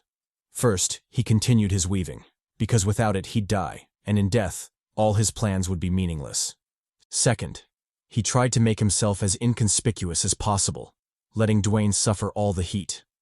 Although that might sound like a heartless plan, the giant unit was indeed him, so keeping himself alive during that short period shouldn't be a problem. Besides, Dwayne had grown ridiculously OP during this time, and even walking on walls wasn't an issue, let alone blocking Laggard's attacks. He easily tanked that shit, weaving between the tentacles like a Greek god. Jeong felt the easing pressure and smiled at his genius. It was exactly as he'd suspected. Laggard's attacks were concentrated on Dwayne, and not him, and he already had a vague idea as to why that was the case. But first, shouldn't he take a moment to marvel at Dwayne's growth? The Chad had indeed become more OP, with his speed being just the most noticeable. In fact, Dwayne was moving so fast that his speed could be compared with Jeong's, while he had both his limitation and lightning skills activated. Without a doubt, Dwayne had clapped hella cheeks while they were separated and used all those souls to buff his skills. Locking back in, he continued his inconspicuous stalking while Dwayne drew the heat. The gentle giant had already become quite proficient in the task by now, and dealing disses wasn't that much of a stretch for him. Thanks to that and his slick tongue, Laggard had his full focus on him, and even a slight scowl could be visible on that Rihanna-like cranium. Jeong, who was watching from the sidelines, observed all this, and his conjecture was proving to be more and more solid. Just as he was about to act on it, Laggard suddenly lost his cool, lunging at Dwayne with all it had. It first sent out a single tentacle before blitzing the shit out of Dwayne, making the unit's hair stand on end. Dwayne only hesitated for a moment before unleashing his trump card. Wind-style Jutsu, second release, Beast Roar. Buffed by the maiden Tsunade, Dwayne blew those tentacles away, keeping them far from the prophesied 106, 63, and 91 measurements. If you know, you know. Jeong, on the other hand, finally rejoined the fray, satisfied with his analysis so far. He immediately taunted Laggard, eager to see if his guess had been correct all along. To his delight, Laggard took the bait, sending a whipping tentacle his way. Just as he'd thought, this was indeed Laggard's weakness. The fool couldn't take a diss. He would lose all his cool, sending a storm of attacks at whoever taunted him. However, inasmuch as he knew that, Jeong couldn't afford to lower his guard. Not only would it be stupidly unwise, but it would also be for Dwayne's sake. The poor Chad had been drawing aggro this entire time, and Jeong was certain he couldn't keep it up for long. If he didn't end this quickly, then he might as well die there. Thus, Jeong decisively drew his bone blade, morphing it into a halberd soon after. With the trusty weapon in tow, he cleaved into the ominous tentacle, slicing that bastard into two. Jeong didn't stop there. He doubled his assault, dashing forward as he sliced down the long tentacle. As he did, he didn't forget to instruct Dwayne, telling the latter to draw Laggard's aggro. Thanks to that, Jeong managed to get close enough to deal a fatal wound, cleaving straight through Laggard's chest. He'd been aiming for his neck, but the sneaky bastard had dodged last minute, barely saving his life. Just as he was marveling at his feat, Laggard suddenly attacked, catching him completely off guard. The strike was so fast that Jeong barely had time to blink before he was yeeted square in the gut. He was thus sent flying like a kite, crashing brutally against the room's wall. Laggard, who was now beyond livid, stared at him in rage, veins bulging on his massive forehead. He vowed to end Jeong painfully. Only then would his rage be satiated. Jeong, however, ignored that shit. Why would he care about a third-rate villain's ramblings? Instead, he shifted his focus to what he'd grasped so far. Laggard's weakness was his temper. His body would become stiff, and his regeneration would slow every time he got heated. If they wanted to take him down, then this was exactly what they needed to exploit. As if he'd read Jeong's mind, Dwayne shot forward, all while howling disses at the fiend. Before Laggard could respond, he was sent flying like a kite, bashed in the back by the Chad Dwayne. Not letting go of this chance, Dwayne comboed the strike with a Superman punch, lunging in for the finishing blow. Laggard saw the hulking figure, and for the first time, genuine dread crept into his heart. Damn, this was going to hurt like a motherfucker. And of course, Dwayne made sure it did. He dug his fist into Laggard's gut, tearing the bastard apart from the inside. When the fool bounced off the floor, Dwayne was already there waiting, a thorough thrashing ready to be served. He first closed the distance before landing a vicious stomp kick on Laggard's back, forcing the fiend to arch it back like Kim K. Next, he watched on as the fiend crashed into the wall, Loki wishing for it to stay down. However, to no one's surprise, this was Lag. Like hell things would end so quickly. Laggard easily shrugged that shit off, even though his true condition looked terrible. Dwayne saw this, and couldn't help but curse. How wonderful would it have been if this tentacle bastard bit it? Well, there was no need for regrets, since at least some of the damage stuck. Speaking of damage, was it just him, or did Laggard's tentacles seem a little shorter? Flaccid, even. If so, then don't be ashamed, King. It happens to the best of us. That aside, it also meant this bastard was cooked, and his strength was definitely waning. Just as the big unit was about to capitalize on this weakness, a tentacle suddenly shot out of the ground, wrapping tightly around his leg. To Dwayne's shock, the tentacle lifted him into the air, slamming him hard against the wall. After the first devastating hit, the tentacle rose a second time, obviously going for the Loki treatment. Luckily, Dwayne wasn't alone, and Jeong quickly came to his rescue. He nimbly joined the fray, slashing Laggard's tentacle to save his boo. Done with that, he immediately pressed the attack, closing the gap between them with frightening speed. As he ran, Jeong thought of the best weapon to end this resilient fiend. Sure, the sword was great, but it wasn't enough to deal the damage he needed. If he wanted that big alpha damage, then he would need something big and possibly long. Thus, after much thought, he decided on a lance, the perfect tool to poke a fucker with. Jeong's fighting spirit instantly tripled, causing his charging speed to skyrocket. He bellowed out in rage, promising to give Laggard the worst death possible. Obviously, Laggard didn't like that, and he quickly retaliated, launching himself towards Jeong. Since the former was pushing for a frontal assault, why couldn't he do the same? Jeong noticed this, and a maniacal smile cracked on his lips. Fine. It was better this way. They might as well end it all right there. He unleashed his lightning skill, shooting forward with greater speed. Laggard also responded in kind, concentrating his attack on Jeong. The two titans went toe-to-toe with neither side relenting, and after much struggle, they finally reached the climax with both parties going all in. Blood sputtered in the wake of the attack, and all that was left was a silhouette of carnage. And within that carnage, Dwayne's voice rang, clearly worried about Jeong. Just as it seemed over for our boy, the camera suddenly panned, showing the scene behind him. In that scene, Laggard's body appeared, cleanly severed in two. His left arm was gone, and even his torso and leg weren't spared either. Without a doubt, the resilient fool had clearly lost that fight. Laggard dropped to the ground, unable to bear his own weight. However, even with all that damage, he still refused to give up. He struggled with all he had, desperately trying to heal himself. Jeong saw this and chuckled at his tenacity. Did he really think he'd stay still and let him heal? What kind of kush was it smoking? Nah, he should forget that. He would definitely end him right then and there. Thinking so, Jeong lifted his great axe, cleaving Laggard straight in two. But he didn't stop there. He continued his savage attack, dicing Laggard's body into literal meat chunks. After a gruesome and oddly satisfying vent, he finally stopped. He then turned his gaze to the mangled Laggard, waiting to see if he could recover from that. Dwayne also joined in on the task, his face clearly tense. Surely the fool couldn't recover from that, right? Jeong replied that he wasn't sure, but to be safe, it was better if they kept their guards up. Just as he said that, a soul floated from Laggard's body, signifying that he was truly dead. Only after seeing that soul did the duo finally relax, plopping on the ground with a tired sigh. They decided to rest a bit, because who knew what shit show would be waiting for them next.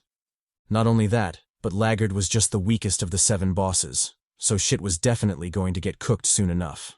After resting for a while, the duo finally got back to work, with Laggard's soul being the first on the list. The stubborn freak had dropped 50 souls, so the two ended up sharing it in half. With that done, they turned to face the next door. B712. Dwayne immediately tensed up, dreading what they'd find inside.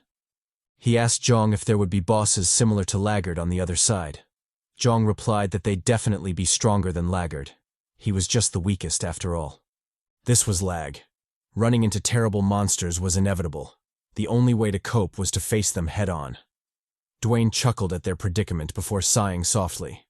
Inasmuch as he hated this place, he still couldn't stop himself from getting used to it. Just how messed up was that? Jeong replied that he wasn't the only one. On the contrary, he'd adapted to the Hellway earlier than him. However, if there was something to note, it would be that he cherished meeting Dwayne and Kara. Being stuck in the game had eroded his emotions, and it was only due to the two that he'd somewhat recovered his feelings. Because of them, he could finally feel like a proper human again. Jeong cast the simpy thoughts aside and headed for the next room. Now wasn't the time to get lost in his feels. He resolutely pushed open the door, letting it slam shut soon after. On the other side was a bizarre scene, one the duo hadn't expected to run into. The room was packed to the brim with tons of baddies to choose from. Oh, and there were a bunch of chads there. But who cares about them? When they entered, a few groups turned to face them, but Jeong instantly ignored them. Instead, he had his sights set on the soul in the middle. Just what the hell was that? And why wasn't anyone going after it? Without a doubt, things were getting fishy, and he had a feeling he'd be clapping a hell lot of cheeks in this room. No homo, of course. Jeong thought about it for a second, but ultimately didn't make a move. Without adequate information, it would be foolish to wantonly cause chaos. However, that was just his opinion. What about Dwayne? What did he think? Dwayne replied that he was down for whatever. Whether they were clapping mega cheeks or stealthily leaving the room, he could do either. And besides, the room's mission hadn't updated, which meant they were free to act. Whatever they decided to do, at the very least, they had the option to safely retreat in case shit hit the fan. Jeong replied that he was right. Without the room's mission restricting them, they indeed had more freedom to act. But before any of that, they should at least figure out what was going on in the room. Inwardly, he marveled at how bizarre it was. The room was packed with 30 people, and there was a giant soul in the middle, yet no one made any moves to get it. Just what the hell was going on? Had L.A.G suddenly changed and everyone become benevolent all of a sudden? Nah, fuck that. There had to be something else going on. Anyway, there was only one way to find out. He turned to Dwayne, instructing the big unit to roll with him. Dwayne silently nodded before following suit. If there was indeed a mystery in this room, then the homie Jeong would definitely figure it out. So he might as well follow his lead. The two chads walked confidently towards the soul, and for some reason, the others didn't try to stop them. This strange sight caught Dwayne's attention, and he couldn't help but ask Jeong what was going on. Was this a trap, or were these fools high on that Escobar sauce, that Colombian good?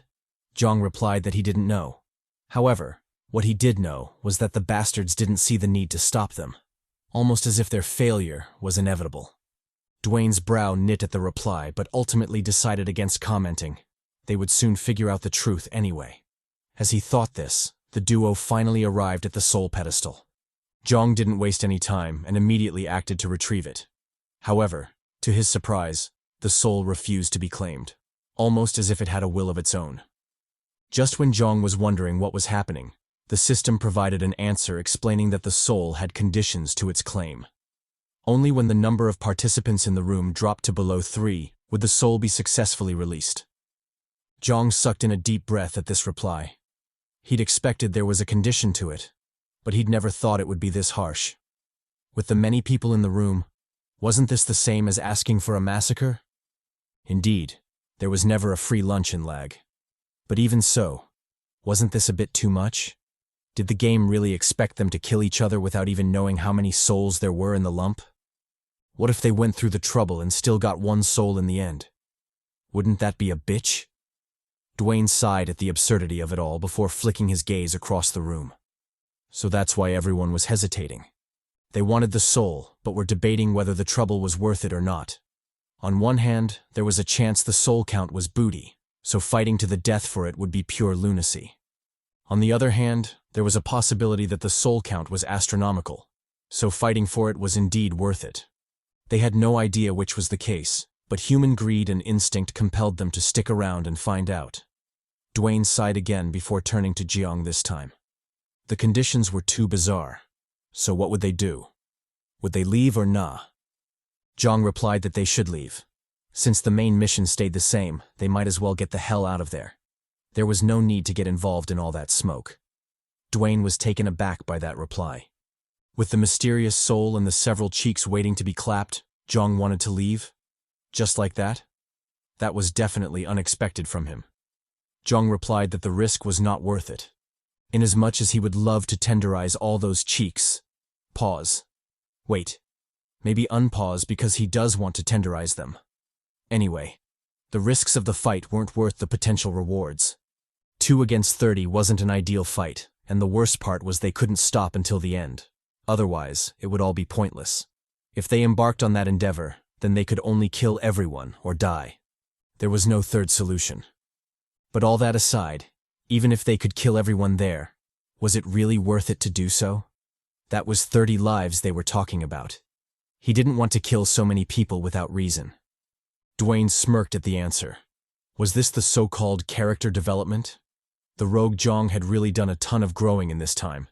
It was almost beautiful to watch. Jeong caught the slight smug expression on Dwayne's face before switching the topic. He let the Chad know there was another reason why they should leave that place as soon as possible. And that reason was Kara. They had to find her immediately. Dwayne visibly perked up at the reminder. He asked Jeong if Kara could be ahead of them. Jeong replied that there was indeed a chance of that being the case. The gothic baddie was way stronger than they thought she was. He was positive she was still alive somewhere. However, that was precisely the problem. If Kara was still alive, just like he thought she was, then the baddie was probably doing her best to find them as well.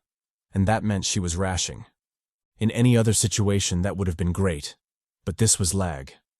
Rashing and L.A.G meant mistakes, and mistakes meant death.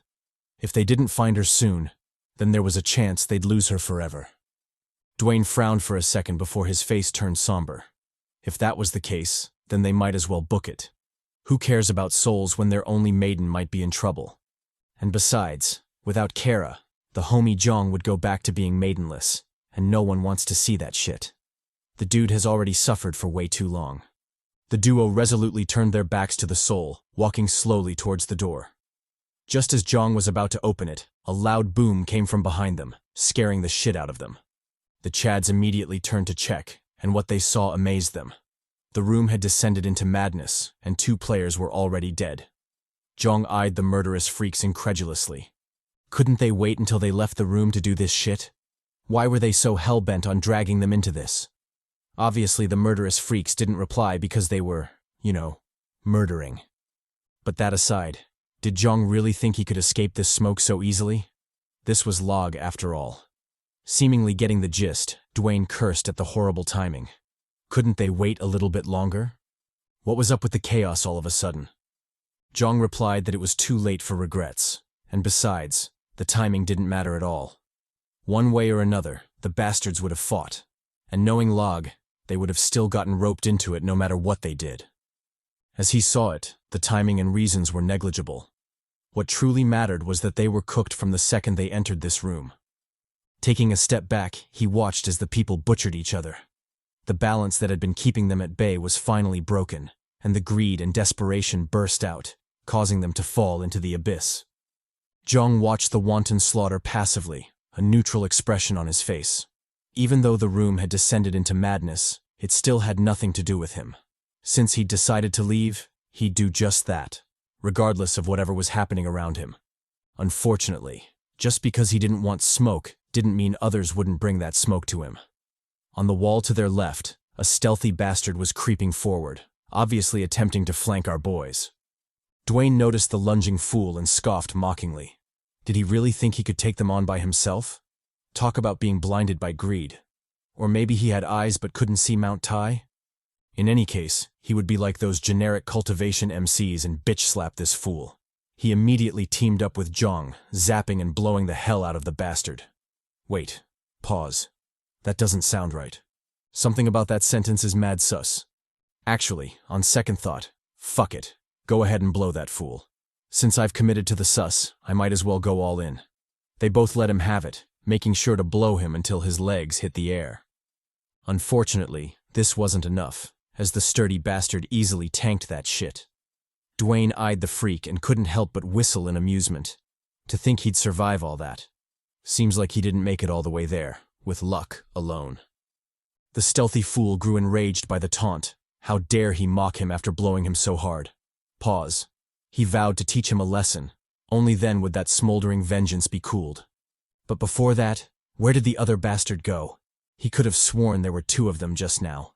Just as the fool was freaking out, Jeong suddenly spawned above him, lunging in for a deadly strike. The player acted immediately, switching his stance and countering with a powerful slash. As the player braced for impact, Jeong suddenly pulled a fast one, doing a double jump and going in for a spinning axe kick. The player was momentarily dazed, causing his reaction to slow by a second. Obviously, Jeong took advantage of this, spinning even faster and landing a vicious kick on the fool's head. The impact made the player's skull burst open, brain matter and eyes popping out of their sockets. But Jeong didn't relent. He doubled his assault, burying the poor fool into the concrete floor. With the player's death, Jeong calmly collected his soul, finding zero challenge in the endeavor. Done with that, the duo collectively turned their attention to the rest of the players, and what they saw was pure mayhem. Everywhere they turned their gazes, blood was flowing like a river, and it wouldn't be long until the whole group fell. However, before that, would they possibly be lucky this time and avoid that shit show of a mess? Surely their luck had to be good sometimes, right? Dwayne eyed Jeong, almost as if he'd sensed his naive words. He then cast his gaze back to the players, an incredulous glint in his eyes. Were these guys for real? How could they fight so desperately for a reward they knew nothing about? What if the soul count ended up being mediocre? Jeong replied that it was expected. In that hell, souls were akin to their lives, so of course they'd fight for them with all they had. And besides, he seemed to be forgetting something. Fighting to the death wouldn't just give them the prize reward, but also the souls dropped by the other players. If he thought about it that way, then it was indeed worth it. Dwayne agreed before shifting his gaze backward. It seemed some ignorant fools had come courting death once again. He smirked at Jeong, pointing at the bastards who thought they were easy prey to vanquish. Jeong cast his gaze over but didn't comment on it. If the fools wanted death, who was he to deny them? Speaking of the fools, they ignorantly ignored the warning signs, opting to proceed with their attack. They then devised a plan, choosing to split the duo amongst themselves. Just as the barbarian motherfucker was about to act, a dull, piercing sound rang, followed by an intense pain that made him freeze. When he shifted his gaze downward, he was shocked to find a sword impaled through his gut. Turns out the poor fellow had been literally backstabbed, and the culprit was none other than his partner. With his dying breath, he shouted at the latter, asking why he'd done that. The partner replied that he was doing the necessary. He shouldn't act innocent or surprised, because he was sure he'd planned to do the same to him anyway. The only difference was that he'd acted faster. This was L.A.G. He shouldn't blame him, because it was all for survival. Before the treacherous bastard could enjoy his spoils, a deep voice whispered from behind, telling him he was goddamn right. This was L.A.G., and it was indeed all for survival. Since that was the case, he shouldn't blame him either, because he too wanted to survive. Saying so, a blade cut through the betrayer's head, splitting it in half. When the corpse collapsed to the ground, a third party was revealed, who'd been apparently stalking the stalker all along. It's true what they say. When the mantis stalks the cicada, the oriole waits behind. Done with that, the new betrayer cast his gaze on the Chads, clearly eager to die. Dwayne saw this and couldn't help but smirk. Were the players in this room high for real? Because how else could you explain their tendency to crave death? Only that Venezuelan powder could get them tripping like this. Well anyway, it made no difference to him. He might as well get this over with. He turned to Jeong, telling the latter he was ready for whatever. Jeong said bet. Since it had come to this, they might as well wild out. Coincidentally, even though they'd been roped into this fight, they stood the best chance at coming out on top. All the other fighters were weary of each other and were constantly on guard against being backstabbed. However, the same couldn't be said about them. They were the only team that could truly watch each other's back. That being said, whether they clapped cheeks or not would be up to Dwayne. This fight involved humans, and he knew how Dwayne felt about that. He didn't want to force him to do anything, so he was leaving the choice in his hands. And besides, forcing him would only backfire, because fighting half-heartedly would definitely get them killed. He wasn't that foolish, so he was leaving it in the unit's hands this time. Dwayne thought about it for a moment. To clap or not to clap? That was the age-old question. Which one should he choose? After much thought, the door to B713 closed with a bang. It seemed Dwayne had made his choice. Contrary to what you might have thought, the two Chads were still in the room, meaning Dwayne literally opened the door, then shut it again just to emphasize that he was staying. It's a bit dramatic, but hey, do your thing, King. Noticing Jeong's odd gaze, Dwayne explained his reasoning. Sure, he hated human conflicts and needless killing, but this was L.A.G. Just because he didn't like it didn't mean it wouldn't find its way to him. Their current situation was a clear example of this. They'd tried to escape the smoke but still ended up being roped into this shit, and if it could happen once, then it could definitely happen again. Since that was the case, he might as well grab it by the poo, sorry, I meant horns, and do what needs to be done. It was the only way to survive in L.A.G after all. Jeong said bet. Since he'd come to that conclusion, then he'd do his best to have his back, starting with clapping those trio's cheeks over there. Dwayne said cool.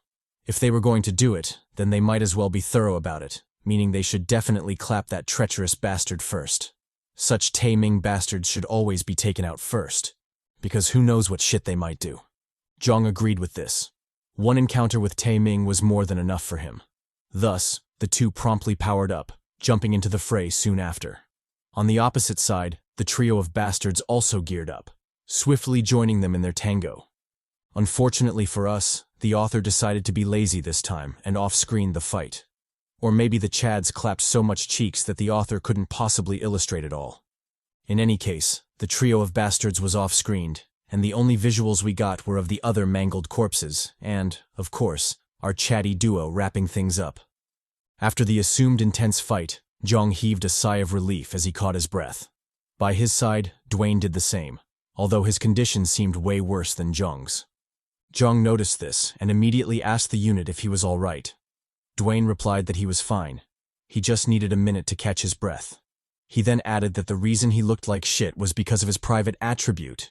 In his case, the attribute was negative because it imposed a 5% extra consumption on his stamina whenever he used an active skill.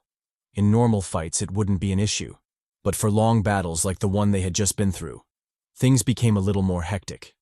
However, Jeong shouldn't worry because he'd be as good as new in no time. He just needed a little bit of rest. Jeong said okay, but deep down he was hella worried. He knew Dwayne was acting tough because his true condition couldn't be hidden from him. However, since the unit had said he was fine, he couldn't do anything but accept it. There was no need to trample on the Chad's pride, after all. That being said, he really hoped they could be more honest with each other. On his end, for example, he hoped he could tell Dwayne he was a regressor. But unfortunately now wasn't the time or place to do that. Maybe in the future he'd get a chance to do so, but for now, he should focus more on their survival. Speaking of survival, didn't they do all this for more souls? They should probably check out their loot then. Hopefully it would make all the effort worth it.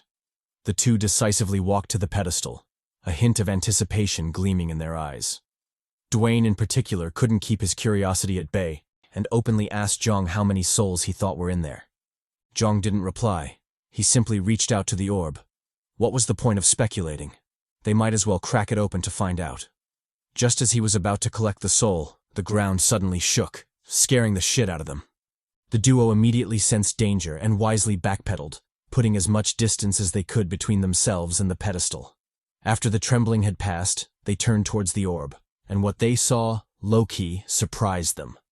Beside the pedestal was another player, a likely survivor from the earlier massacre, and although this would not be a big deal on normal occasions, they were currently exhausted, so the timing couldn't be anything but tragic. Jeong cursed the fiend, mocking him for hiding in the ground like a common pest. He aimed to enrage the bastard, hopefully distracting him from collecting the soul.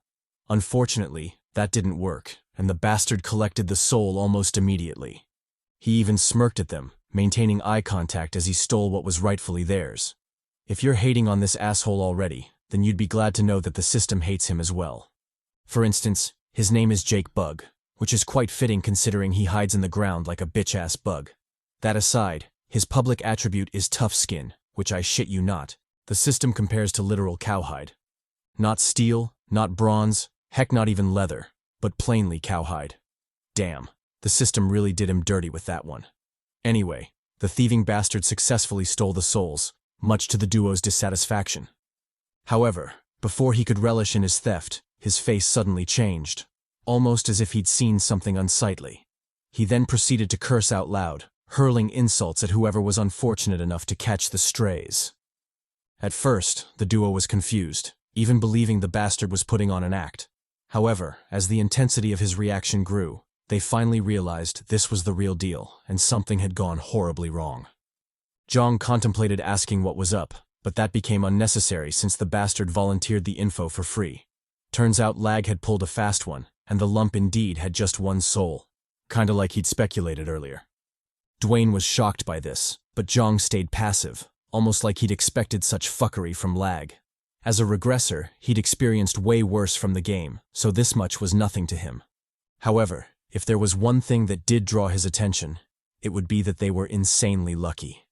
If the lump had an absurd amount of souls, just like they'd hoped, then they would have been cooked, since this bug bastard would have used that power against them.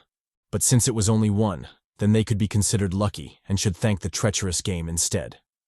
Bug also realized this, and his face instantly turned demonic. Since he couldn't get his hands on the souls he wanted, he opted to attack them instead, because there was no way he was leaving there with nothing. Dwayne told him bet. If he was that eager to get clapped, then he should fuck around and find out. Jeong also joined the fray, welcoming Bug to the smoke. Since the fucker was delivering himself for a cheek polishing, who was he to say no? He'd make sure to wax that ass, keeping it clean and crispy for the clapping. Pause. Bug said try me and disappeared into the ground. Thanks to a mysterious skill, he lived up to his name, fully embodying a common pest. Dwayne and Jeong, on the other hand, felt a headache creeping in because these stealthy types were always the worst to deal with.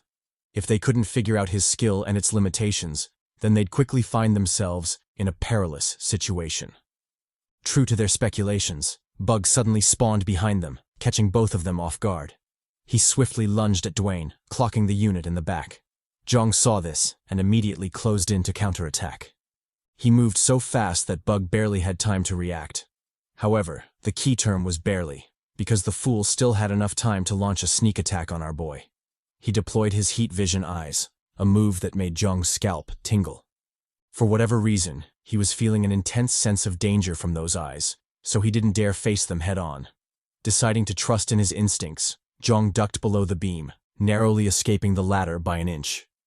Done with that, he closed in to counterattack, but by then it was already too late, and the sly Bug had already escaped. The duo cursed, but there was nothing they could do. Just as they'd expected, the stealthy fucker was going to use the terrain advantage, and the only way to stop him was to crack his skill. However, that was easier said than done. Jeong thought about it before deciding to do what he could for now. First, he warned Dwayne about the laser eyes, because those weren't things they could face off against. Next, he calmed his chaotic mind and used the piece to figure out their situation. Why did Bug attack Dwayne and not him? The answer to that question was obvious, and the implications made Jeong's frown deepen. Dwayne was tired, and it seemed his condition was worse than Jeong had expected. Worse still, Bug seemed to know about it.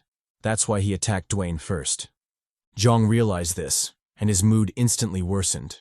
If they didn't end this fight quickly, then things would really get out of hand.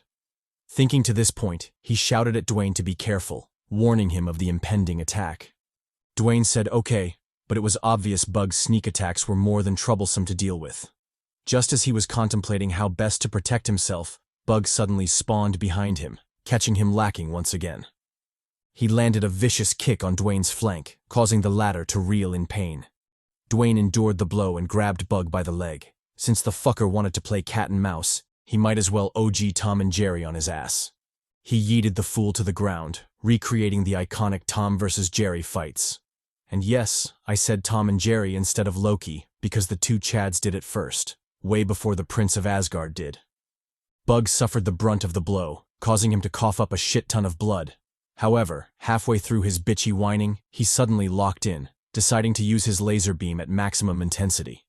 Jeong peeped the glowing eyes and he couldn't help but curse. Damn, what the hell was this Homelander wannabe doing in L.A.G? He swiftly called out to Dwayne, warning him to be careful.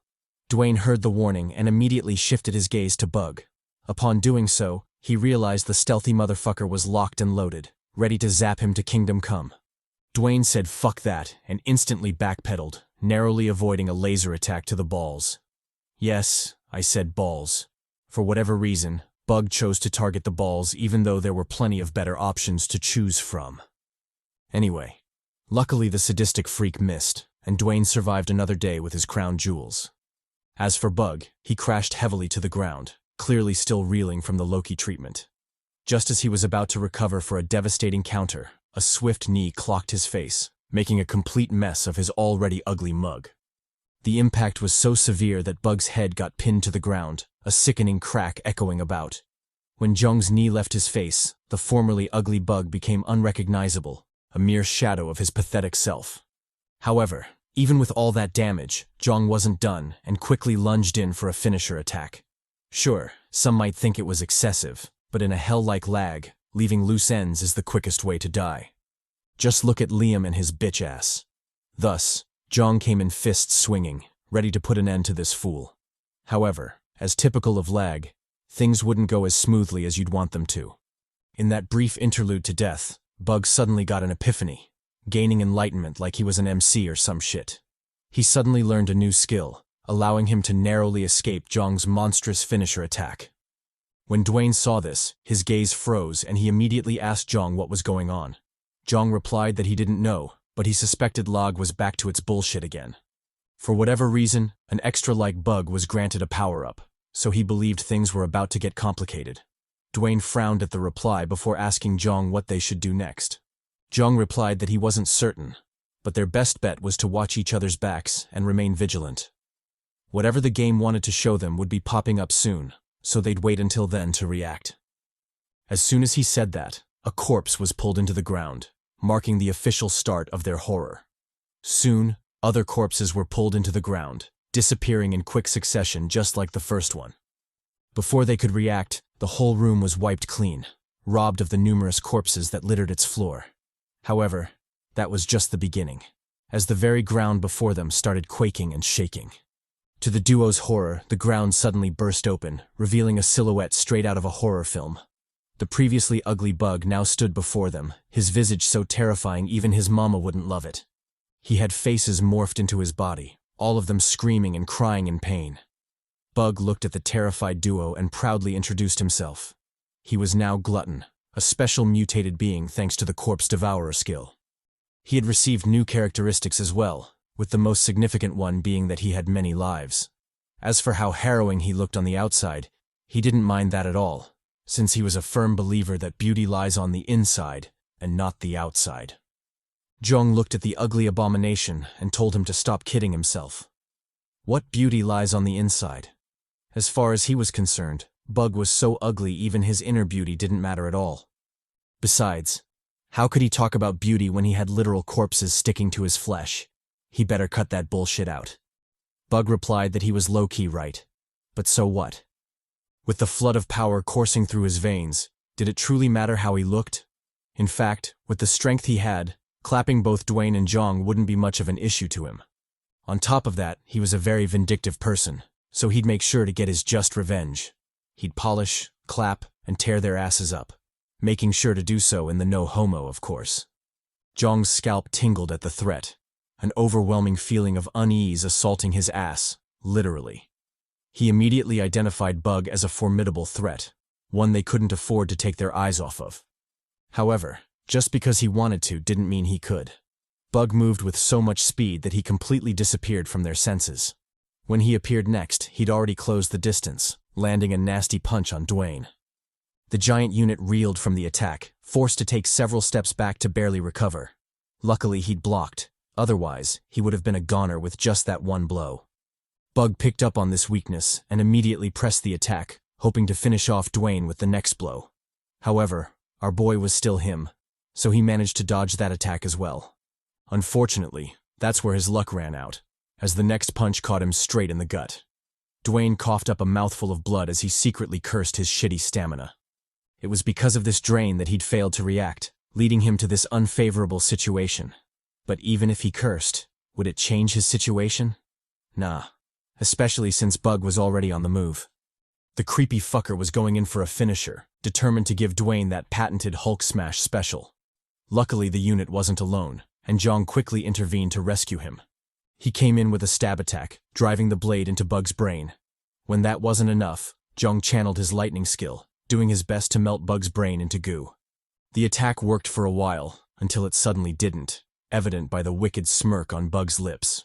Jeong, who was still oblivious to this, continued his assault, unaware his body was open for a counterattack. Obviously, Bug didn't waste this chance and immediately retaliated, landing a vicious punch on Jeong's flank. The blow sent our boy flying, causing him to crash pathetically against the wall. Bug, the culprit for this attack, taunted smugly, telling Jeong to wait his turn. As soon as he was done with Dwayne, he'd pull up on him, so he shouldn't be too impatient for his loving. As for Dwayne, he offered him a slight smile, because it was only due to him that he confirmed his many lives. Sure, he'd received a hint from the system, but this was L.A.G we were talking about. Like hell he'd trust in the scamming game. That aside, he marveled at the many lives he apparently had. Oh, how magical it was when the game was on your side. Jeong also noticed this, and his face darkened. Just whose idea was it to give this bastard plot armor? If he found the person responsible, he'd make sure to feed him a two-piece combo. Settling his emotions, he went about figuring out a strategy for the inevitable clash.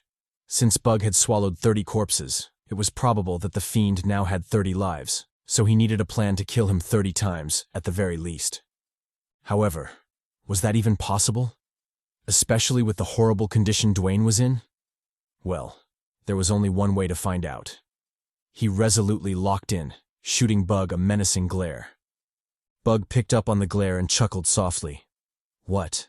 Did he think looks could kill or something? If he wanted that smoke, he should go ahead and try him. His hands were already rated E for everyone. That aside, he was genuinely curious who would come out on top. He who had multiple lives and only needed to kill them once, or they who had one life but still needed to kill him several times. It was sure to be a spectacle. Jeong told him to shut his mouth and come at them. It wasn't like they had all day. Bug said cool and lunged forward, his first target the spent Dwayne. Unfortunately, just like the last time, the author became lazy again, and most of the fight was off-screened. When the panel finally zoomed in on our boys, they were already spent, with Dwayne looking like he could collapse at any time.